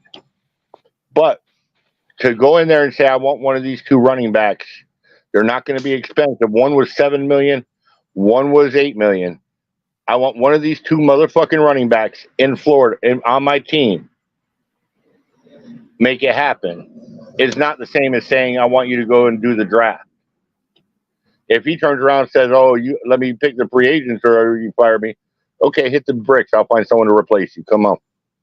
Hit the bricks, bitch. And I'll bring Kane's in. got to bring whoever you got the back, bring him up here. Because again, I don't do this whole like, oh, this person said this and whatever. I would love to know the actual source of said information. But again, if we're gonna play this whole, we don't. No, you know what? If an employee were to come up to me at any time and I run a business and say something like that, then, dude, you might have to go. Yeah. I wouldn't tolerate that bullshit. Yeah, I agree. At Canes, look, I would pass on Jordan Love too. As good as Jordan Love looked, again, you look at what he has around him. In the playoff game last year, Jordan Love. Go there. And again, Jordan Love did not look that great, and they had a running back who had 150 yards who I wanted in Miami. Yeah, not even that. I think that again, and it's not a disparaging remark toward Fitzpatrick or Teddy Bridgewater or whatever. But right. Having the luxury of sitting behind Aaron Rodgers for what, 4 years? Yeah, he was a thing or two. That was hey, give me a second, guys. My battery's at 1%, so I got to run in and put it on charge. Yeah, we'll see in a second if you hop out. We'll be here. But yeah, I think that again, I don't necessarily have an issue with passing on Rodgers. You can't have Rodgers even if he lasts a year or two. What the fuck does that do for your organization long term when you're already committed to? That's the thing about Jordan. Jordan Love came out in the same draft as Tua did, and Joe Burrow. They were all in the same draft, and there was no way. And we know that Justin Herbert is shit the bed. He had one good year with Anthony Lynn. The last 2 years, the previous year, or the following years after that, he's declined significantly. Yes, he has a great arm, but again, his interception to touchdown ratio, his inability to win the big game, it's the same argument that people have about Tua. But again, Tua's still outperforming him statistically, and he can't win the big game. So if Justin Herbert can't keep up statistically and can't win the big game, then I'm taking Tua over Herbert anyway. Then you talk about, again, he himself admits that Jordan Love has an arsenal in Green Bay, and he absolutely you got to think about that, and I get it. I think that Tua has an arsenal at his top fucking three skill player positions on offense, and Tyreek Hill, Jalen Waddle, and Raheem Mostert. But outside of that, again, no tight end. The offensive line has been in shambles for 12 fucking years, if not longer. I mean, the one time you go, okay, let's pair great defense with a great offense, it works until the fucking defense starts getting injured. Then the defense loses multiple starters. Then the fucking offensive players try to step it up, keep us in game. Now they start getting fucking injured. They're limping into the fucking playoffs. Okay, let me ask you this. You say, I don't even think Mosert's a top player yet. He had a lot of touchdowns. Oh, come on. Stop it. Don't fucking go. Okay. Todd, you're going to piss me off. Don't disrespect him like that. Ask me if I give a fuck. Because after week 5, he didn't have a 100-yard rushing game. And I can agree with that. But the thing is and then he was injured when we needed him the most at the end of the season. Word, though. Look at the word, Todd. arsenal, an arsenal of talent. Does that mean that the arsenal of talent is going to produce? No, because look at again. We had Braxton Berrios, we had Braylon Sanders, we had Eazy-E, we had all of these other talented guys that didn't do shit. Chris Brooks got injured. He was fucking looking great.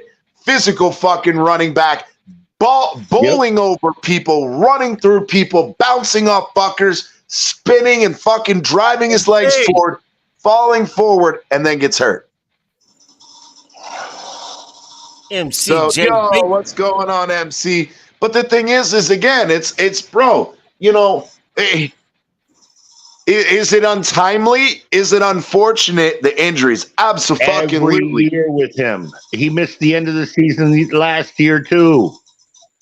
And I agree, which is why I've said before, I didn't really like the re-signing of Jeff Wilson last year. I would have liked to have gotten somebody else. However, I understand the risk they took. Bro, we paid him $2.5 million. Okay. You know what? There's one thing that would make me happy. Would we be having the same conversation if Jeff Wilson and Mostert didn't get injured at the same time?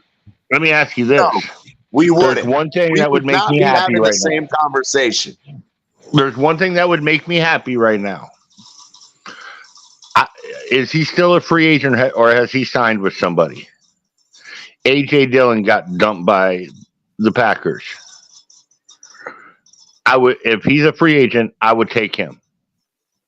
That's at least your power back.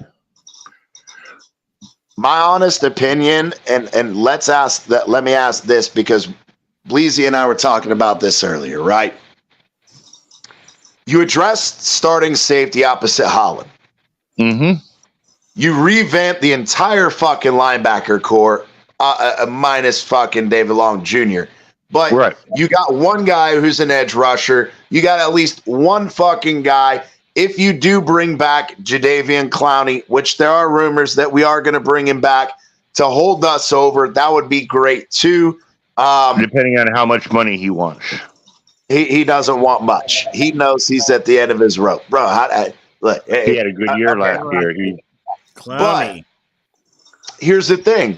So really the biggest issues we have left are D tackle, cornerback, guard/tackle, okay, a third wide receiver, and a bruising, tough yardage, short yardage running back.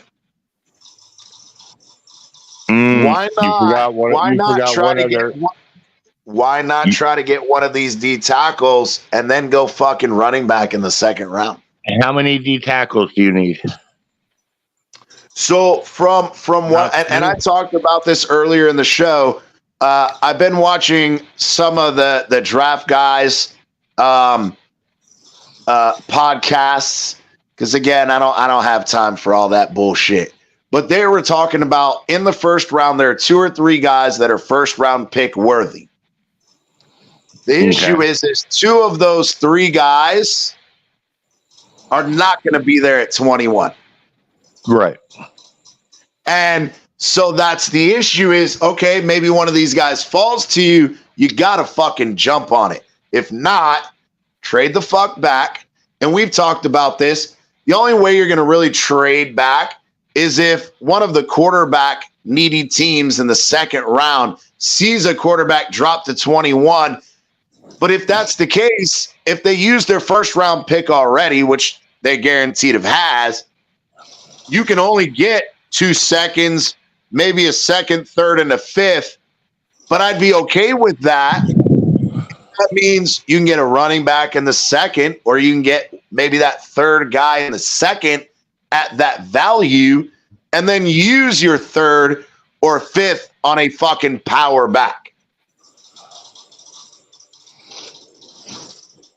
What do you think based on the signings? How does it change your priority in the draft, Todd? Based on the signings? It depends on, see, that's the part that sucks. You don't know who's going to be there.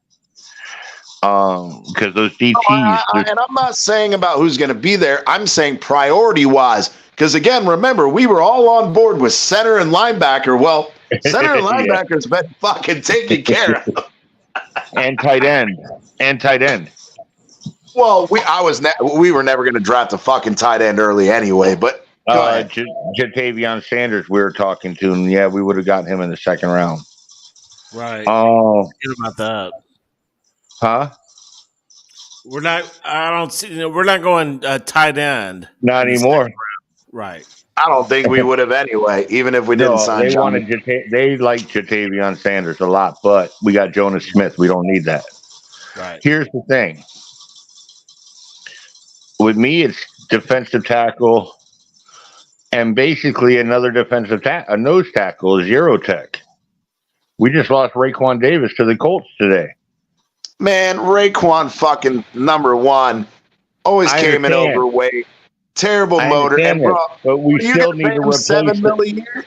Were you going to pay Raekwon $7 million a year? No, but I'm saying we still need to replace the position.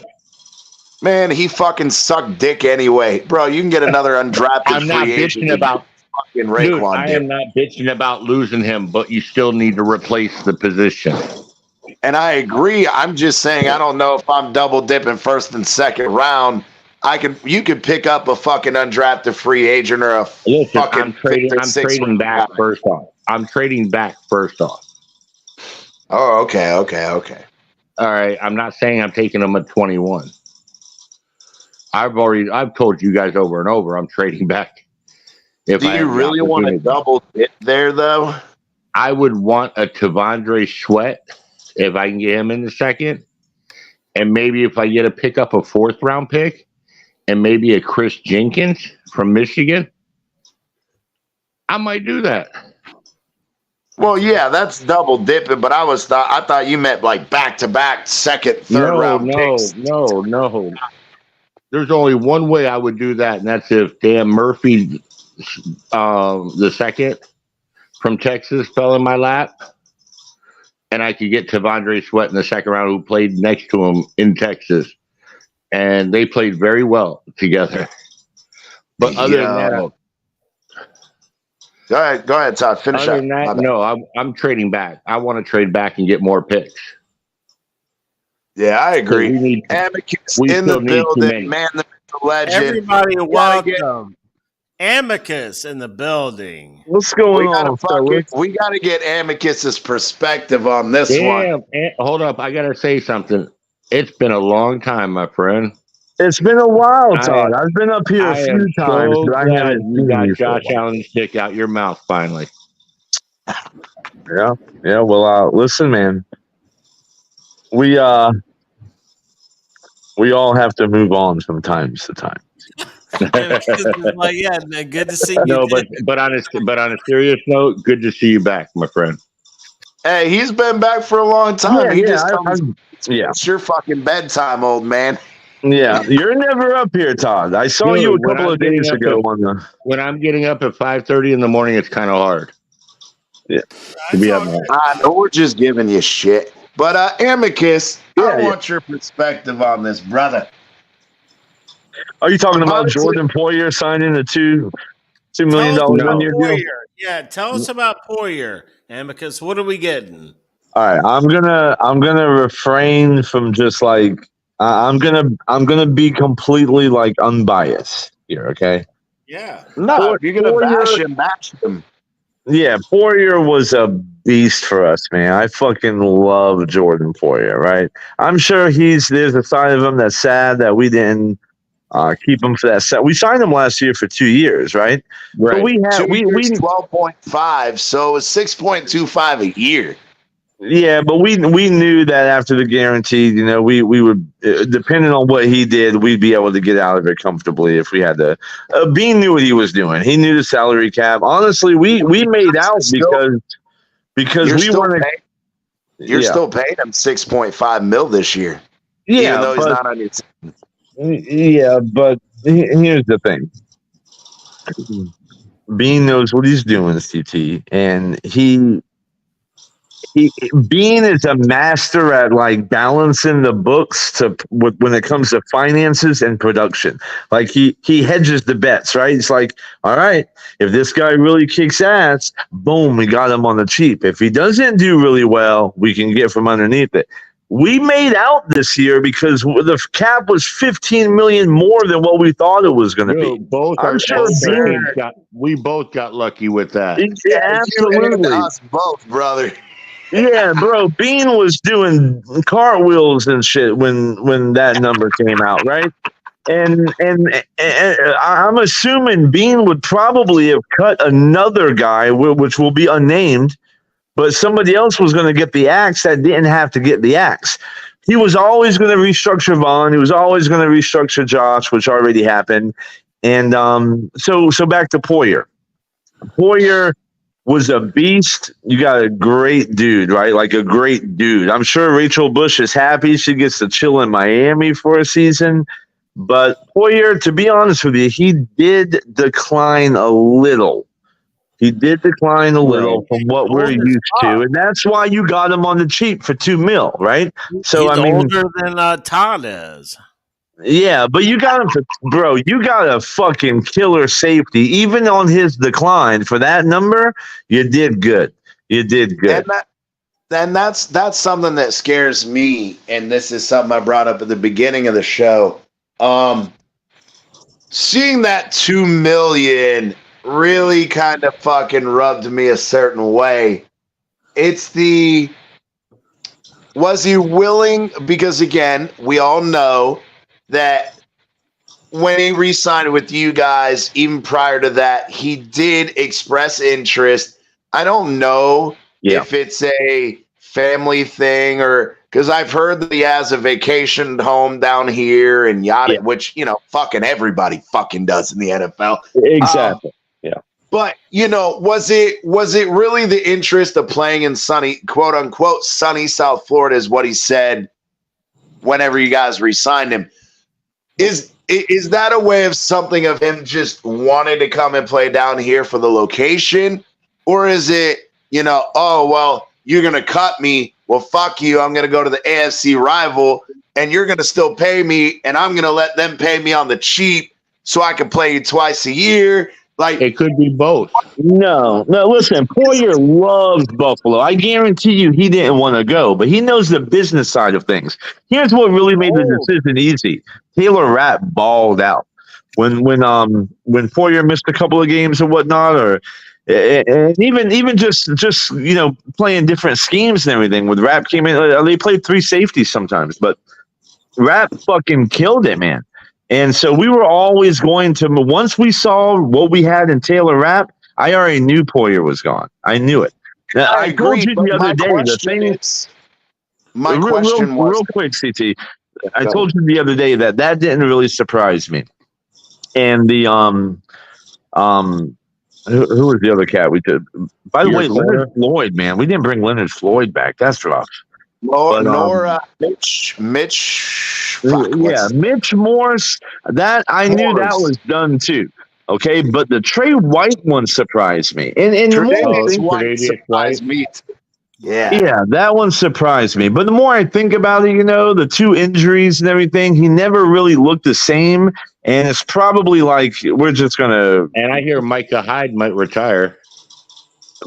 That's fine too. We have 11 picks. We gotta. Bean knows what he's doing. And I agree with that. So, but to get to what I was trying to get at, what rubbed me the wrong way is, so did he just sign with us for $2 million just to stick it to the Bills, or is it that's the best contract offer you could get? I think that's the best one he could get, man, because I will say this: the safety market, the linebacker market is cheap this year. Yeah, we just grabbed what's his name from dude. What did CJ Gardner get? He got like only $10 million a year for 3 years from Philly today. Yeah, Chauncey Gardner, and he thought he was going to get more. He was going to be up in that $15-16 million range. Have y'all ever seen so many A-listers like move? in 2 days in your life. I mean, this is crazy. No, and not only the that, money but you goes missed down. fucking yes. Oh, my bad, Bleezy. Go ahead. No. I was just saying the money goes down. The money goes to all the people that are getting signed first, man. If you're trying to play Yeah, hardball, you could end up getting fucked. Dude, Yeah. what And kills not me only is that, but what I was trying to say though is you missed the show last night, Amicus, but the fucking thumbnail was fire. I got the baby fucking asking, what in the fuck are people smoking, brother? Because, dude, you got Kirk Cousins 150 million guaranteed, or 180. No. Sorry, 180 No. million. Like, Right.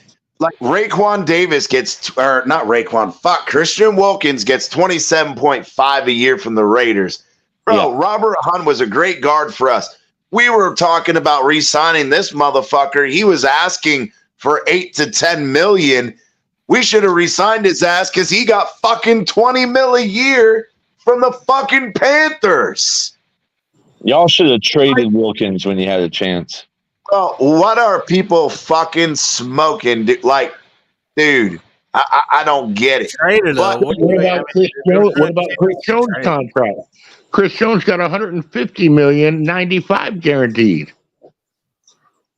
Chris Jones is a much better fucking D tackle than Dude, Christian but Wilkins. he's still getting wide receiver. He's still getting wide receiver one money as a defensive tackle. And I agree, but what I'm saying is he's been much more consistent than Christian Wilkins over the longevity of his career. But my whole point, though, is I agree with you, Todd. I do think the safety and the linebacker as well as running back market are so flooded with veterans that it does drive down that price a little bit. But at the same time, I really find it hard to believe, like Amicus said, I agree. Jordan Poyer has always been a physical player, good coverage guy. He's not afraid to fucking knock somebody out. He's very physical. But for him, even on the decline, to go from 6.5 mil a year to agreeing to 2 million a year, I think he just wanted to come to Miami to end his career. Yeah, absolutely. Yeah. He's But from here, really- He was right? going to make it happen. I've never heard that he's from here. I heard that he has a vacation home here, that he's I not think he from is from here. Everybody's from Miami, man. His girlfriend is one of the biggest influencer models in the world. Really? You don't think she lives in Miami? She lives in Miami every fucking day of her life. What's her name? Really? I didn't know that What's her name, him man? and his wife don't live together. What's her name? I'll look her up. Rachel Bush. Rachel Bush? Mm-hmm. What's up with Rachel Bush? Bro, she's got CT knows her. I sent CT the picture of Rachel Bush in the Bills bikini. Yeah. I saw that. Yeah. We had that a while, but I was trying to say I'm googling it now. I don't see anything that says that they live in Miami. No. When I say They own a was being home. It facetious, says but- here, and I'm not giving away the way I know this, but they do own a home, and I'm not giving out their information. That's not their business. Bush. But they do own a house in Lauderdale by the Sea. Yeah, well, So that's they what I own a mean, home CT. I down didn't here. mean literally. I mean that Rachel Bush, if you know anything about Rachel Bush being like an influencer and a bikini model and an Instagram model and all that, she lives in Miami, meaning she's always there. That's where all the action is for a chick like that. About that Miami life. Okay. Well, Bleezy said that he thought he lived here, and then you said that, and I was like, bro, I've never seen nowhere them saying they live here, so I was kind of confused there for a minute. My bad. Yeah, he said he wanted to come back home. I don't know. That's what I was thinking, but maybe that means he owns a house. I don't know. Where's Poyer? Look up where Poyer's from. I googled it, I'm and it I'm too doesn't busy. tell you where he's from. I'm too busy looking at Rachel Bush photos. Right I know now. exactly. Oh shit! Amicus sent fucking Bleezy down the rabbit Oh hole. Lord, Yeah, appreciate Fucking it. Man. Bleezy, hey, Damn. for everybody, Bleezy, for everybody. Bleezy, Put it center stage. That Bills one, the one with the Bills little outfit. Yeah. I mean, there's multiple that I would like to put at center stage, but Bro, you fucking he was born in fucking Oregon. Okay. So he's not he was drafted by the Florida Marlins in the 2009 MLB draft though. I did not know that. That's interesting. Poyer and Hyde played for Cleveland, and they played for Cleveland together before they came to Buffalo, I think. Yeah, it says Poyer was born and raised in Astoria, Oregon. So, yeah. Okay. Anyhow. Shout out real quick. Shout out to Poyer. Let me see if I can share this real quick. Shit. My bad, Cat for Life. How long you been back there, brother? Fuck, my bad. The GOAT. I was doing research. What's going on? We're going to What's welcome up, Cat? Cat for Life with this clip right here. Oh, shit. We're going to get Cap all excited. Yeah, that's Rachel Bush. Rachel Bush, folks. Welcome, Jordan Poyer. All right, there you go. Let's get it. Now that Cap for Life is all excited, what is going on, Cap for Life? Hey, Cap for Life calling it out, though. Get it. What's going on, guys? What y'all up to, man? What's up, Cap? Talking shit and measuring dicks, baby. That's what we do. Yeah, man. It's pretty much, the first wave was considered a, it's not bad, but it's still not over type of deal. Well, did you get your splash guy that you wanted, Cap for Life? No, we are in a situation now where we are waiting till June, right? No, more or less, no. Yep, June 1st. Yep, pretty much. In the draft. We're about as broke as you can get. Hey, Todd. Hey, we're still under the cap. We're still over the cap. You yeah, are? and see, that's what I wanted to know too. Is we're in that same situation where No, we're under the cap. No. I know that. We're compliant. That's what I was gonna say. Like, at least we did that, and we did some moves, and we're still trying to do something in June. I mean, I don't know Buffalo's situation, but I think we're pretty good at this point. Well, the question is I don't know how good we are, Cap for Life, until the full details of these contracts come out. Because Todd and I were arguing earlier, we got a $10 million a year linebacker. That's the next GM's headache, or the next 4 years from now. Like, they don't care about that right now. Like, they're trying to make if they're trying to do what they're trying to do, they're trying to fit as many bodies as they can on the cheap. And right now it seems like Drew Rosenhaus is helping this team out, man, and I like that. Yeah, you know why, Cap? You know why? Because this is the last year you get to make a decision on Tua. This is really the year right here. Yeah. So you kind of have to put all your eggs in one basket just to see what you think. We're gonna re-sign Tua before the beginning of the year, Amicus. That's already a fucking no-brainer. We're waiting till June 1st when Ogba's money and Xavier Howard's money then become available to us. But the issue, I want to ask this because I asked Todd a little bit earlier. Me and Bleezy argued it a little bit earlier as well.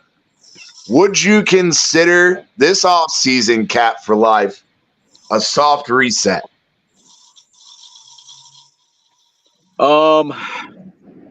Look, man. I mean, I like that we're filling position of needs. Like, we got two backers, we got two D tackles. Well, I think we made my son's calling. I got to get out of here. Y'all have a good night. All right, Todd. Much love. Todd. See you later, brother. Later, bro. Yeah. What are you saying? The Jets are going to take this division? The Bills and the Dolphins are done? It's a Jets division now? Come on. No. What I was asking is another Dolphins influencer, Dudley Do Wrong, have put out a thing today saying we're in a soft reset. And I said I disagree, but as Todd, Bleezy, and I kind of discussed, I think it really depends on what is your definition of an actual soft reset. Yeah, to me that sounds like you're taking a year off. No, well, Exactly, let's be real. It's Operation 2025 if this thing doesn't work out, pretty much. And I agree, but what I was trying to Right. say is, in my opinion, so you have a rebuild, right? That means you're a couple years away. That's what a soft No, that's bullshit. So, in my opinion, a rebuild is a rebuild. You get rid of all your high-priced guys, you trade away talented guys to get draft picks, and you start all the fuck over. That's a rebuild, right? Yep. Then you have a hard reset. A hard reset. Yeah, but a hard reset is when you say, okay, I'm going to purge all of the high-priced guys. Yeah. And I'm going to trade away some pieces to get some assets, but I still want to save some of the core guys. Now, a soft reset is, in my opinion, I want to save my core guys, but I'm going to sign cap-friendly guys only. And if it doesn't work out this year, I'm going to get cap relief next year because I'm not spending all of this year's cap. I can carry some over to next year and I can use that next year. Well, I don't think that's happening this offseason because we paid one starting linebacker $10 million a year. We paid the other guy 2 years, $21 million. So what?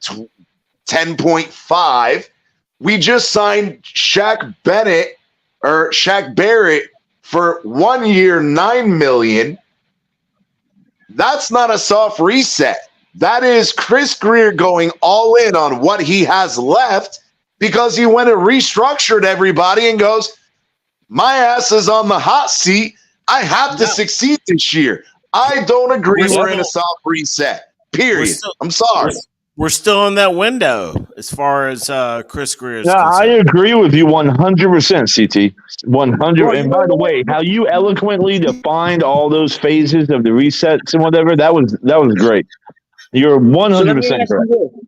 Let me ask you this: on the amount of guys that we just signed now, how many years can we find out off of each guy? Are they getting what, 2 or 1 year?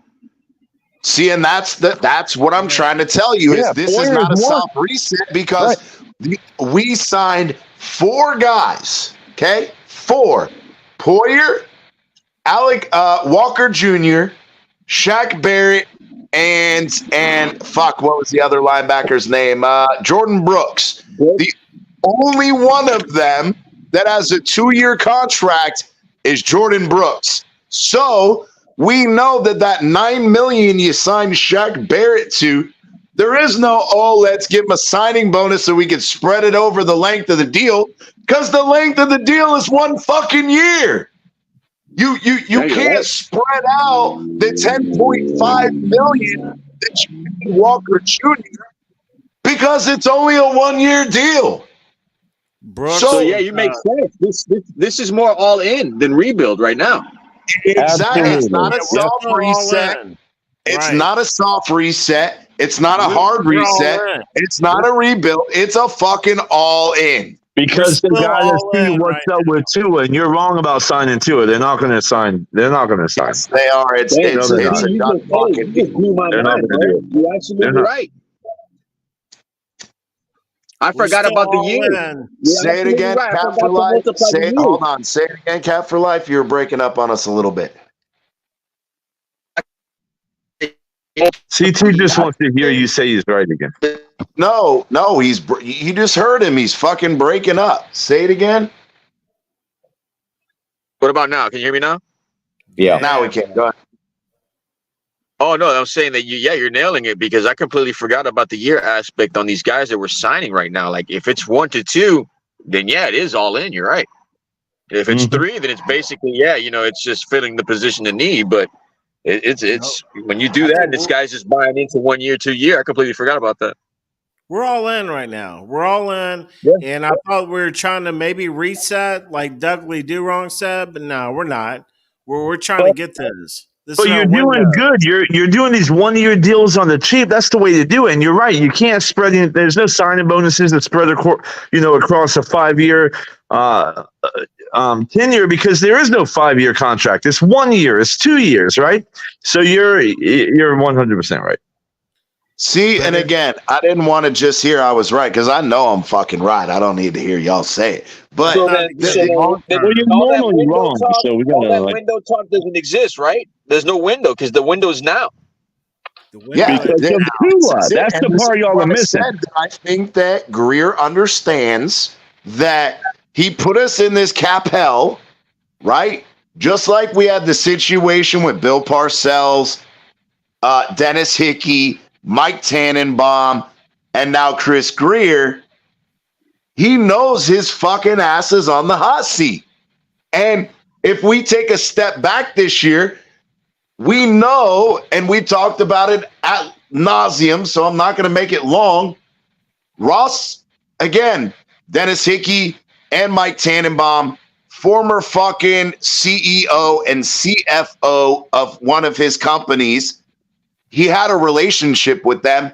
He held on to them too long. Chris Greer, he doesn't have a business relationship with Ross. He's just a football guy that's been in the Dolphins organization. Yeah, his dad was in the organization and yada, yada, and that history and whatever. But he doesn't have the same affinity for Chris Greer that he did for Dennis Hickey and Mike Tannenbaum. So Chris Greer knows his ass is on the line. Bro, he fired Brian Flores, all that debauchery that fucking happened because of Chris Greer. Chris Greer's ass is on the motherfucking line. That's why we're all in right now. This ain't no fucking soft reset, none of that bullshit. Chris Greer is all in based on what he has left. But the thing is he's backed himself into this corner. You see how the propaganda works, though, CT? Everybody's, brainwashed in a different aspect when it's right there facing you, right in front of your face. No, it's because people want to talk about, people want to think that they understand what the psyche of Chris Greer, Stephen Ross, or Mike McDaniel is. But you can sit here and, just like we talk about Mike McDaniel outsmarting themselves, some people do the same shit. You try to overanalyze shit instead of looking and seeing what's right in front of your fucking face. Yeah, man. Yeah. Yeah. It's like, dude, he restructured all of these contracts, locked it in, and we talked about this a little bit earlier, is Chris Greer, to an extent, he doesn't want to be that guy, right? And we know that Dennis Hickey and Mike Tannenbaum were that guy. They were Dolphin enemy number one, because when they did get fired, they left the Dolphins in such a position that those two and Bill Parcells are counted among the three worst GMs of the Dolphins all time. Chris Greer doesn't want to be associated in that same category, but at the same time, he knows that the only option he has is to go all in. But if he can do it in a way that he doesn't completely destroy the cap for the next 5 fucking years, he's going to do it. And that's what I think he's trying to do. He's trying to get guys on the cheap, fill the holes. And again, Cap, my question to you would be, we've signed the linebacker room has been completely revamped. We got Shaq Barrett. We got a DN to help until Jalen Phillips or Bradley Chubb can come back. We brought in a center. So our top two priorities, we all agreed, was center and linebacker. Those have been addressed. Really, the biggest needs now are D-tackle, cornerback. We addressed safety as well with Poyer. So D-tackle, cornerback, a third wide receiver, a guard / tackle. We need more O-line help, and a stout physical presence running back. Those are our 4 biggest needs right now. Where would you go in the draft, and how does it change your complexion of our drafting based on our acquisitions in the last 2 days?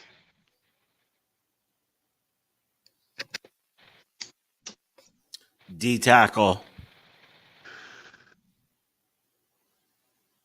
Cat for life, you're on mute, brother. I don't know if you're trying to talk or not. But the Dolphins got his tongue. Maybe. Yeah, man. I would go offensive line heavy, man. I would go straight offensive line heavy in the draft. I don't care at this point with the O-line excuses. Go offensive line heavy. Okay. I agree. That's a great fucking idea. I like this. We talked about that last night. Just go tackle. Go offensive tackle with the first pick. I like the Fontalulu guy pick now more than ever because we still have Seiler. We brought in Isaiah Mack. We brought in the Deion Smith, the other guy. Look, say it again. Talk about the edge from UCLA? No. Fontulele is the guard that he's a tackle, but he can play guard in year 1 with Armstead still here. Once Armstead leaves next year, you can move him out to tackle a la Tunsil, right? And draft a guard or develop a guard after that. You take him in the first round at 21. If not, you can trade. If he's still there, you can try to trade back and get a couple picks and still pick him up because he's graded as a late round 2. But again, if you have to, if tackles and guards start going off the board at 21, just go ahead and pick him, right? I would love that. And if you want to go second rounder, we've talked ad nauseum about the draft pundits are saying, look, there's 2 or 3 defensive tackles worth a first round pick. After that, there's a huge fucking drop off. Huge drop off. So if one of those guys is falling into the second round, I'd rather take Fontalulu or whatever his fucking name is, and then try to pick up maybe that second or third guy in the second round if they happen to fall to you. But if they don't, you can still find a rotational piece. You've got 2 other guys that are rotational pieces along with Zach Seiler. Is his play going to dip with the loss of Christian Wilkins? To some degree. To what degree? We don't know. But at the same time, I would rather pick up an O-line, D-line, O-line, D-line, because we only have fucking 5 picks as of right now. A first, a second, a fixed 6th, and 7th. Yeah, so you're right. Do the trenches, man. Do the trenches. Get it out the way. That's it. I agree because, look, you can find a la running back, right? You can find another undrafted guy. Fuck, Chris Brooks played pretty well for us until he got injured. Now, again, I understand Todd's point. A lot of our fucking running backs ends up injured anyway. But if they do stay healthy, the dude always fell forward. The guy was fucking bowling people over, knocking off of people, falling forward, driving his legs. I liked Chris Brooks. Can he stay healthy? Do you guys still want to go and pursue Snead? No. I think that cap hit is not worth it. Bro, they tagged him just to trade him? Yeah, no, I'm not interested. We don't have the money for that. Hey, we have 11 picks. Isn't that wonderful? It is. And we're going to have 11 picks next year, which is great. I thought it was 14. Yeah, I was going to say, we got more than that. We got 14. No, I thought that we have all 7 standard picks, and then we have a second, third rounder already, which would make it 8, and we're going to get third round compensatory picks would make it 10. And then we traded what's his name? When we traded what's his name, we got a 7th round pick, which would make 11. I don't know where the other fucking 3 are coming from. Yeah, that's what's floating around. 14. Who's counting? Say it I again. saw that. That's what's floating around is 14. I saw it online, but yeah, if you're doing the math. I mean, I don't know. You Maybe gotta there get are things I technical. don't know about, but those are just the ones I'm aware of as 11 off the top of my head. Yeah, they're saying pretty much we're going to be like maybe, I thought it was like, I don't know if they had the number out there. I don't know if they said 70 million, 14 picks or something like that when it's all said and done. Like maybe it's a prediction. I don't know.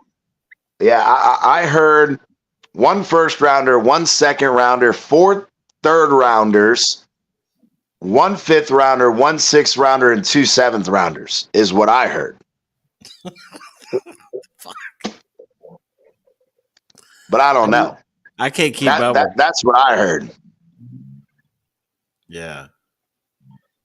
Yeah, So, it's pretty much. yeah, I mean, right. hey, Amicus, how are you? Go ahead, Cat for left. My bad. No, yeah. Just doing all the math you're doing now. That's a recipe right there for next year to be a rebuild. But that's where, again, I don't think it's necessarily going to be a rebuild. I think that is probably when we're going to do our soft reset. Yeah. This year is not a soft reset. Soft reset my ass. Because if you don't have the draft picks to try to supplement what you're losing, you're forced to spend money to fill holes. Versus next year, you're willing to let other guys walk, knowing you have a shit ton of fucking draft capital. You gotta look at our strong suits. Our strong suit right now would be our offense, right? Tua, Tyreek, Waddle. Yeah, they barely touched the offense. Everything's been pretty much defensive based moves. And they've all gone defense. The pickup of the fucking center is massive for me. It was Jonnu in the center. That was it. But the thing is Jonnu's great. End. But the pickup of the fucking center is massive. You don't have to try to pick up Connor Williams again at his fucking. He wanted before he got injured when he had that holdout. He wanted $12 million a year.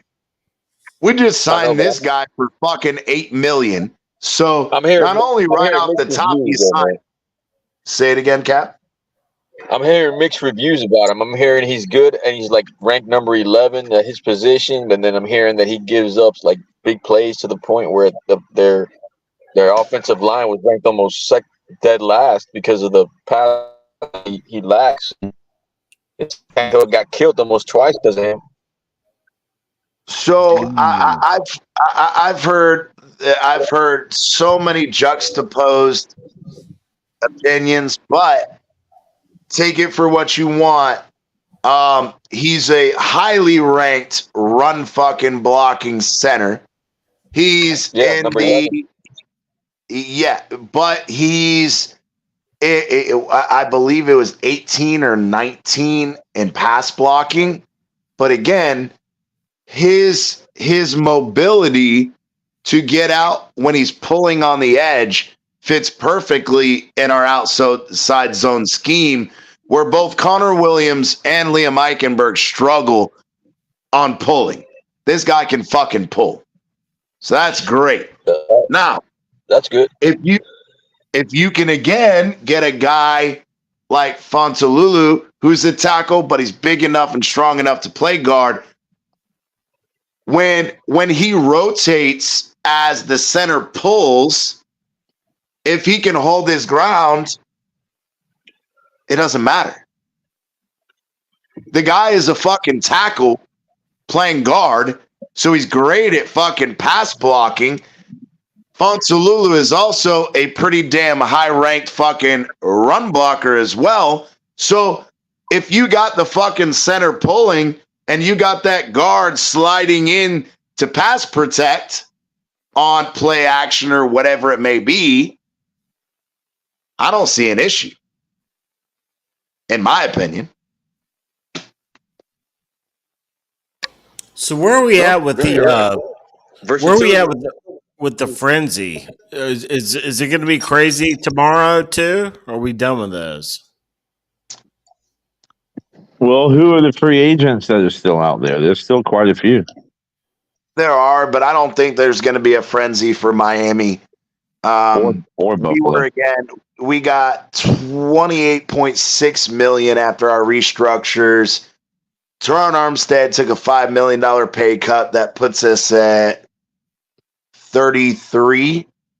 We signed one guy for 10, one guy for 10, one guy for 9, and one guy for 2. That's $32 million. We got $1 million left in cap. We got a mill. Yeah. We got 1 million. I think we're done until June 1st, to be honest.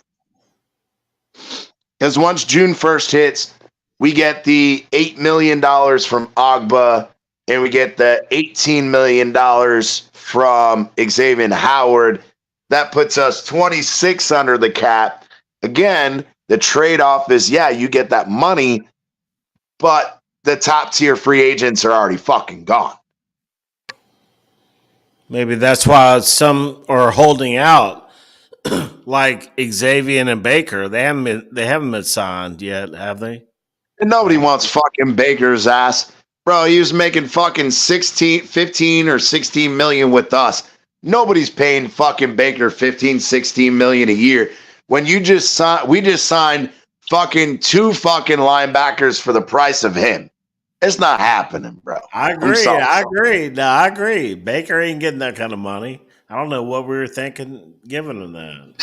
Because he was Flores's little bitch boy. He was Flores's little rat. Every time if somebody didn't like what Flores was doing, Baker was his little bitch and ran to him and told him, so-and-so doesn't like you. Why do you think that Kyle Van Noy got in trouble? Or Kyle Van Noy and Flores got into that fucking argument when Kyle Van Noy on a podcast he did essentially said, I was making comments about how I thought the defense could be run better, and someone went and fucking ratted me out to Flores. Who do you think that was, bro? It was fucking Baker, dude. Big Baker. It's fucking Jerome bitch ass snitch Baker. Go figure. They get rid of Kyle Van Noy, and then they sign Baker to a massive extension.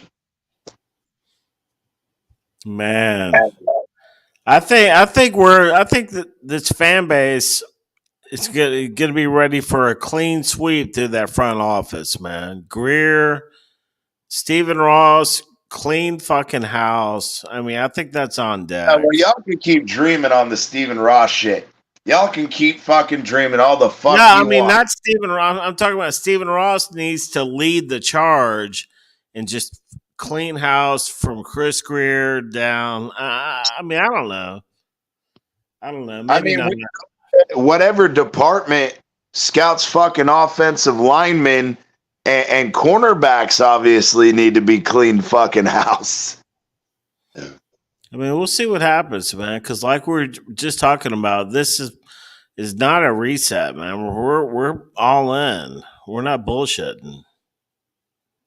Yeah, well, it is what it is.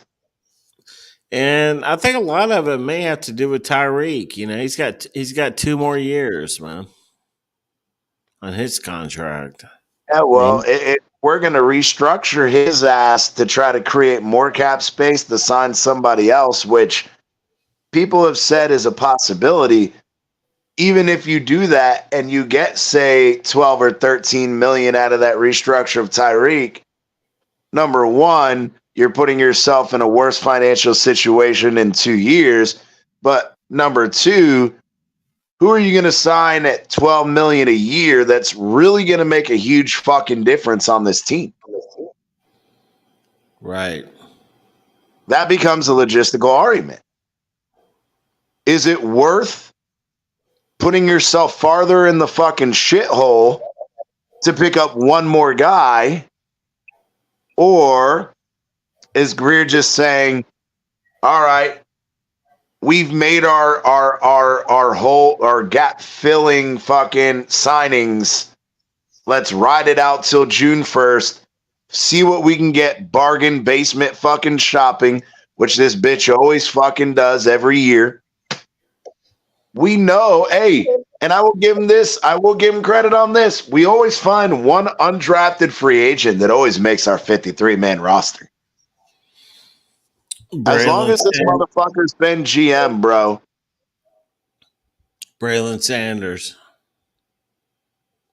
Yeah, he makes the roster, but then sits the pine pony all fucking year. So He got hurt preseason. Yeah, I know. And then he was fucking healthy in the beginning of the season and could never find the field. So it's the same shit with Eazy-E, though. I mean, we drafted Eazy-E in the fucking 3rd round. He gets injured. Oh, well, he's got a neck injury. Oh, he hasn't passed. And then Eazy-E and his fucking agent are out here saying he's not injured. He wants to fucking play. So which one fucking is it? Amicus is like, damn, I love fucking seeing dysfunction in the fucking Dolphins organization. There's a lot of unknowns right now, even with us, like 4 years in a row, divisional champs.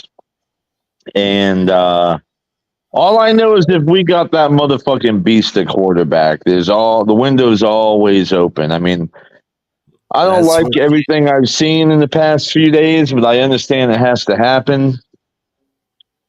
It is what it is. But we're about to Patriots are gonna draft Drake May. I mean, that sucks. Yeah, I've heard about that. I've heard that we might have another fucking tough QB in the division. Who is Drake? Drake.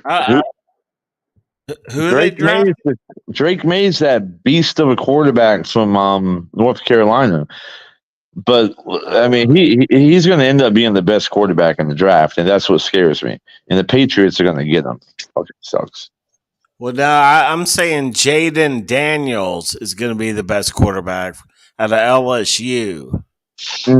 I mean, he'll be the most dynamic at the beginning. Bro, Drake May is a prototypical quarterback. Drake May is going to be very, very good. No, Jaden Daniels would be better. All right. Well, hey, either way, look, as long as Dron Mayo is the fucking. But you know what? What's crazy is one of those two will be going to the Patriots. So that's screwing both of us. I'm just saying, as long as fucking Dron Mayo is the fucking head coach of New England, I ain't scared. Yeah, no, that's a good point. Mayo be eating Tua's mayo. Tua fucking owned Bill Belichick, only undefeated quarterback against Bill Belichick and Belichick's entire fucking career. Tua fucking do it to Dron Mayo too. So we've always owned New England. We've always, even with Brady, we'd fucking kick their ass. Well, we split with them. We split with them most of the time, but when Tua came along, then we went undefeated, and I think Tua's part of why Belichick's out of the fucking league, brother. But I digress. Look, man, we've been going on 2:20, almost 2.5 hours. I wanted to do a short show. There's 43 of you guys watching. We appreciate every single one of you guys out here. For those of you guys on Twitch, Twitter, and all that, head over to YouTube, smash that like button, hit the subscribe button if you haven't. Hit the notification bell. We're here every Monday at 8:30. Today, again, we do impromptu shows throughout the week. We did one on Saturday. We did one yesterday. We did one today. We'll probably do one later on this week. It's just how it is. Follow us on Twitter.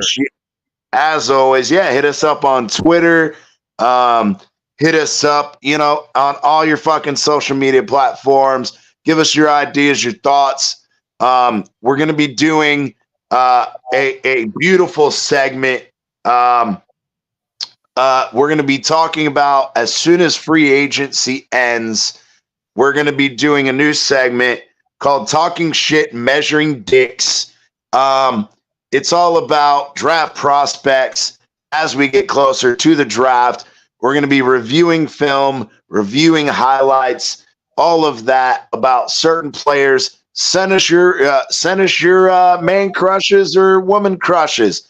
Send us who you like and who you think we should talk about and review, and we will make the ultimate determination. Either we're going to talk shit about them or we're going to start measuring dicks, because either they're good or they suck, and we're going to be getting it. Amicus, as always, we love you being on the show. Final thoughts, brother. You said measuring dicks and suck in the same sentence, and that threw me off, bro. I mean, I don't know what the fuck y'all got. What the fuck y'all got going on this show these days? I know it kind of threw me off too, bro. It kind of threw me off too. I was like, no, you know what's funny about that is the only ones that get upset or weirded out by that are the ones that like sucking them. Amicus loves sucking on Josh Allen's dick. Fucking Bleezy loves sucking on some Herbert dick. So that's kind of how we do. Everybody's got their preferences. We're going to talk about it, but final thoughts, Amicus. Well, my final thought is I didn't know that Bleezy was such a big Herbert fan. Is that true, Bleezy? I didn't either. Yes, he does. He's an arm Herbert? queen, Okay. just like you are. Herbert. Okay. Final thoughts is 11 picks is a lot of picks.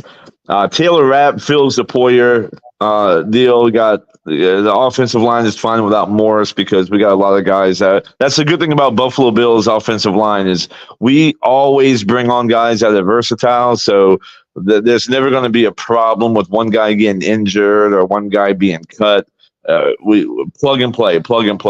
And we still got that fucking Mandalorian beast, Josh Allen, right? So we're in good shape. But 11 picks, man, we can go best wide receiver available in the first round. We can go, I mean, there's just so many things we can do. We can package up a couple of fifths and a couple of sixths and move up early in the third. I mean, there's a lot of options. So I'm excited. Let's go. All right, Bleezy, final thoughts. Not here, man. You know, we need to have hope like that. And I think Dolphins fans are kind of running out of a little bit of hope right now. But we do have the draft. We have the first and second round. We don't have 20 picks like the Bills. But, I mean, you know, we made a little ground back today. We're in our window, man. We're in our window. Chris Greer is trying to make moves, but is it enough? You know, I don't know. I don't know if it is, man. But we still have the draft, and then that second wave in June, and we'll see what the roster looks like, man. Yeah, I got one more thing to say before you close shop. Mm-hmm. You know, the Dolphins and the Bills in recent history, the past 3-4 years, especially with the Bills for the past 4 or 5 years, I mean, this has been the funnest time in my life, man. It really has, as a sports fan, right? And you're talking 25 years in the basement. And listen, y'all have been in the basement too. So, like, really enjoy because it's not gonna last forever. You know, Allen's gonna be gone one day. Right. It's hard to get free agents to come to Buffalo. Like, we're in the golden age right now, and I just I know this is a Dolphins podcast, but y'all could probably relate that we should really, really enjoy these next few years because it's not going to last forever. Yeah, no, that's right, man. You're right, Amicus. You're spot on. Right again. You could say the next few years, but for the Dolphins, it's going to be this next year. And then we're going to be fucking, doing our quote unquote soft reset that everybody thinks we're doing this year. Because, those picks are going to be coming our way next year. And I think that we will see if things do not work out well this year, we do take a step back. I do see Greer out the door, and I do see us on a completely different trajectory. Hey, Hey, but I do see the Bills stepping back. I think we could still win the division this coming year. You know, You easily. said that last year, but when are y'all gonna fucking realize that when you have Josh Allen is a once in a lifetime quarterback. There is no stepping back when he's behind center. Y'all are stepping back. There's no stepping back. It's not even possible. Like you're talking about the second best quarterback in the fucking NFL. You don't step back with the second best quarterback in the NFL. The only reason Amicus says Josh Allen doesn't step back is he goes deep in on his throat. But anyway, much love. Love you boys as I want to give a always. shout out. We got 47 in the building. 47. I was going to give one last shout out. 47 in the building. Come watch us. Come hit us up. Miami Dolphins content. For those of y'all watching on Twitter, Twitch, and all that, come on over to YouTube. Smash that like button. Hit the subscribe if you haven't. Hit the notification bell. We're here every Monday night, 8:30. We do impromptu shows throughout the week, depending on what's going on. We did a show on Saturday. Today's Tuesday. We did a show. We'll probably do one later on this week. We appreciate everybody coming out, and we will see you guys on the next one. And we're going to leave you with our favorite clip, as always. Peace. Jalen Waddell. Everybody knew they would yell from the box like Jalen Waddle, and we would say,